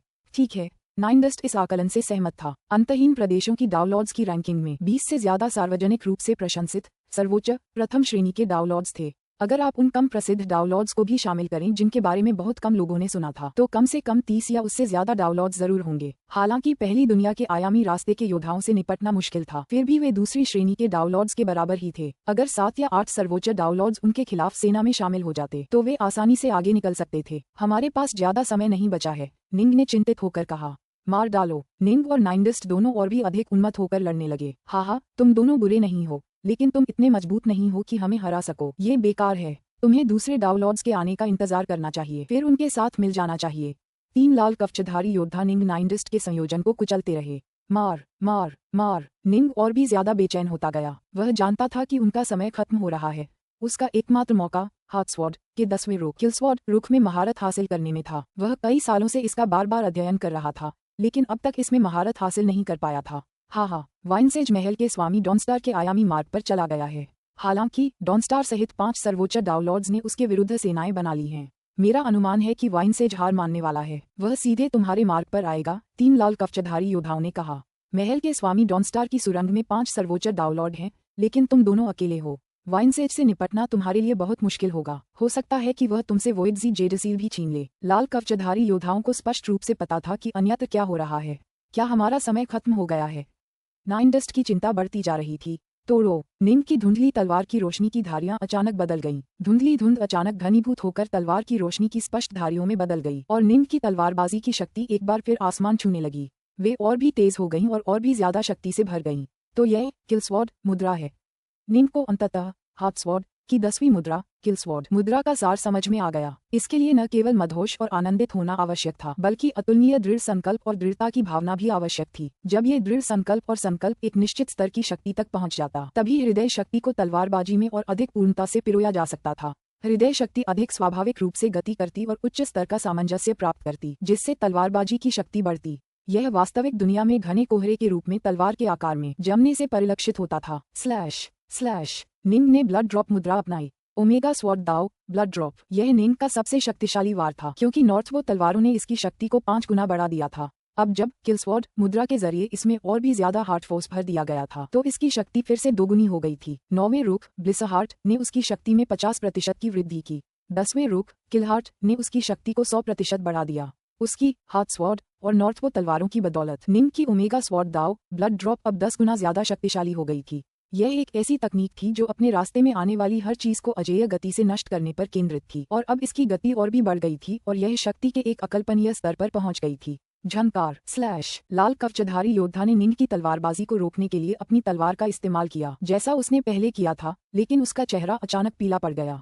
वह निम के 2 वार बमुश्किल रोक पाया, लेकिन तीसरे वार का सामना नहीं कर सका। वार। तलवार की नोक सीधे उसकी छाती के बीचों बीच रूनिक कोर में जा लगी। मैं हार गया। लाल कवचधारी योद्धा स्तब्ध रह गया। बड़े भाई। बाकी 2 लाल कवचधारी योद्धा भी स्तब्ध रह गए। जब वे तीनों एक साथ लड़ रहे थे, तब भी उनके बड़े भाई के रूनिक कोर में छुरा घोंपा गया था। वे दोनों कैसे टिके रहते? ये कैसे हो सकता था? असंभव। शेष 2 लाल कवचधारी योद्धा हार मानने को तैयार न होते हुए भी संघर्ष करते रहे। बहुत बढ़िया। नाइनडस्ट सेक्लॉर्ड इससे प्रसन्न और आश्चर्यचकित हुआ। कुछ क्षण पहले वह निराशा के कगार पर था। अब उसे ऐसा लग रहा था जैसे उसे जीवन का एक नया सफर मिल गया हो। कुछ ही देर बाद एक दूसरे लाल कवचधारी योद्धा की छाती पर स्थित रूनिक कोर को भेद दिया गया। एक पल की धड़कन के बाद अंतिम लाल कवचधारी योद्धा भी पराजित हो गया। बहुत तेज। उसकी तलवार बहुत तेज है। वाइनसेज बहुत ताकतवर है, लेकिन कम से कम हम उसके हमलों का सीधा सामना तो कर सकते हैं। डार्कनॉर्थ की तलवार बहुत तेज है, इतनी तेज कि हम उससे बचाव भी नहीं कर सकते। तीनों लाल कवचधारी योद्धा अपनी हार से पूरी तरह आश्वस्त थे। अत्यधिक ताकत या अत्यधिक गति, कौन सा बेहतर था? ये 2 चरम सीमाओं का प्रतिनिधित्व करते थे। अगर आपकी शक्ति एक निश्चित सीमा तक पहुंच जाती, तो आप अपनी इच्छानुसार किसी भी चीज पर बलपूर्वक प्रहार कर सकते थे और आपको कोई नहीं रोक सकता था। लेकिन अगर आपकी गति एक निश्चित सीमा तक पहुंच जाती, तो आपका दुश्मन आपको छू भी नहीं पाता, जबकि आप आसानी से हमला कर सकते थे। वाइनसेज ने शक्ति की अविश्वसनीय ऊंचाइयों को छूने के लिए अपने ब्रह्मांड के खजाने पर भरोसा किया, जिससे वह हर वार में लाल कवचधारी योद्धाओं को उड़ा सकता था। हालांकि उनकी रक्षात्मक टीमवर्क इतनी चुस्त और सटीक थी कि उड़ाए जाने पर भी वे वाइनसेज को उनके रूनिक कोर पर वार करने का मौका नहीं दे सकते थे। यही कारण था कि वाइनसेज को 3 लाल कवचधारी योद्धाओं ने पूरे 6 साल तक रोके रखा था। निम के बारे में क्या? जब उसने डाउनलॉर्ड शाका के खिलाफ लड़ाई लड़ी थी, तो उसकी आक्रमण गति शाका से पहले ही आगे निकल गई थी। अब जब उसने किलस्वॉर्ड मुद्रा में महारत हासिल कर ली थी, तो उसकी गति एक बार फिर अपनी पिछली अड़चन को तोड़कर एक नए स्तर पर पहुंच गई थी। वह बहुत तेज था, जिससे उससे बचाव करना बेहद मुश्किल हो गया था। नतीजतन तीनों लाल कवचधारी योद्धा कुछ ही देर में लगातार हार गए। तुम जीत गए। तीनों लाल कवचधारी योद्धा पीछे हट गए। शानदार डार्कनॉर्थ, कमाल है। तुम्हारी तलवार तो बहुत तेज है, डाउनलॉर्ड शाका की तलवार से भी कहीं ज्यादा तेज। मेरा अंदाजा है कि रेडिएंट किंग भी तुम्हारी गति का मुकाबला नहीं कर सकता। तुम्हारी आक्रमण गति शायद सभी डाउनलॉर्ड्स में सबसे तेज है, नाइनडस्ट ने उत्साह से कहा। रेडिएंट किंग से तेज होना कोई खास प्रभावशाली बात नहीं है। जब मैं डाउनलॉर्ड ड्रीमलो से तेज हो जाऊंगा, तभी मैं सभी डाउनलॉर्ड्स में सबसे तेज हो पाऊंगा, निंग ने कहा। डाउनलॉर्ड ड्रीमलो के ब्लड ब्लेड के इस्तेमाल ने रेडिएंट किंग की आक्रमण गति को पीछे छोड़ दिया था, जिससे उसे जीत हासिल हुई। चलो जल्दी करो और अंतिम काले कवचधारी जनरल को हरा दो। निंग के पास बर्बाद करने के लिए कोई समय नहीं था और वह तुरंत बैठे काले कवचधारी जनरल की ओर बढ़ गया। ठीक है। नाइनडस्ट ने अपनी लंबी छड़ी उठाई और अंतिम चुनौती की ओर बढ़ गया। मंदिर के भीतर एक अन्य हॉल में महल के स्वामी डॉनस्टार, महल के स्वामी क्लाउड वॉकर, नाइनस्टोन, स्नोजॉय और शाका यहाँ मौजूद थे। वे सेना में शामिल हो गए थे और काले कवच वाले जनरल तक पहुंचने के लिए पहले ही लड़ चुके थे। लेकिन जनरल बहुत ही भयानक था। हाहा, ये काले कवच वाला जनरल लगभग पवित्र नगरों के 8 सरदारों के बराबर है। अगर तुम पांचों मिलकर भी काम करो तो भी उसके रूनिक कोर को भेदना तुम्हारे लिए लगभग नामुमकिन होगा, वाइनसेज ने हंसते हुए कहा। वाइनसेज, एक वोइडजी जेडसी ही काफी है, ज्यादा लालची मत बनो।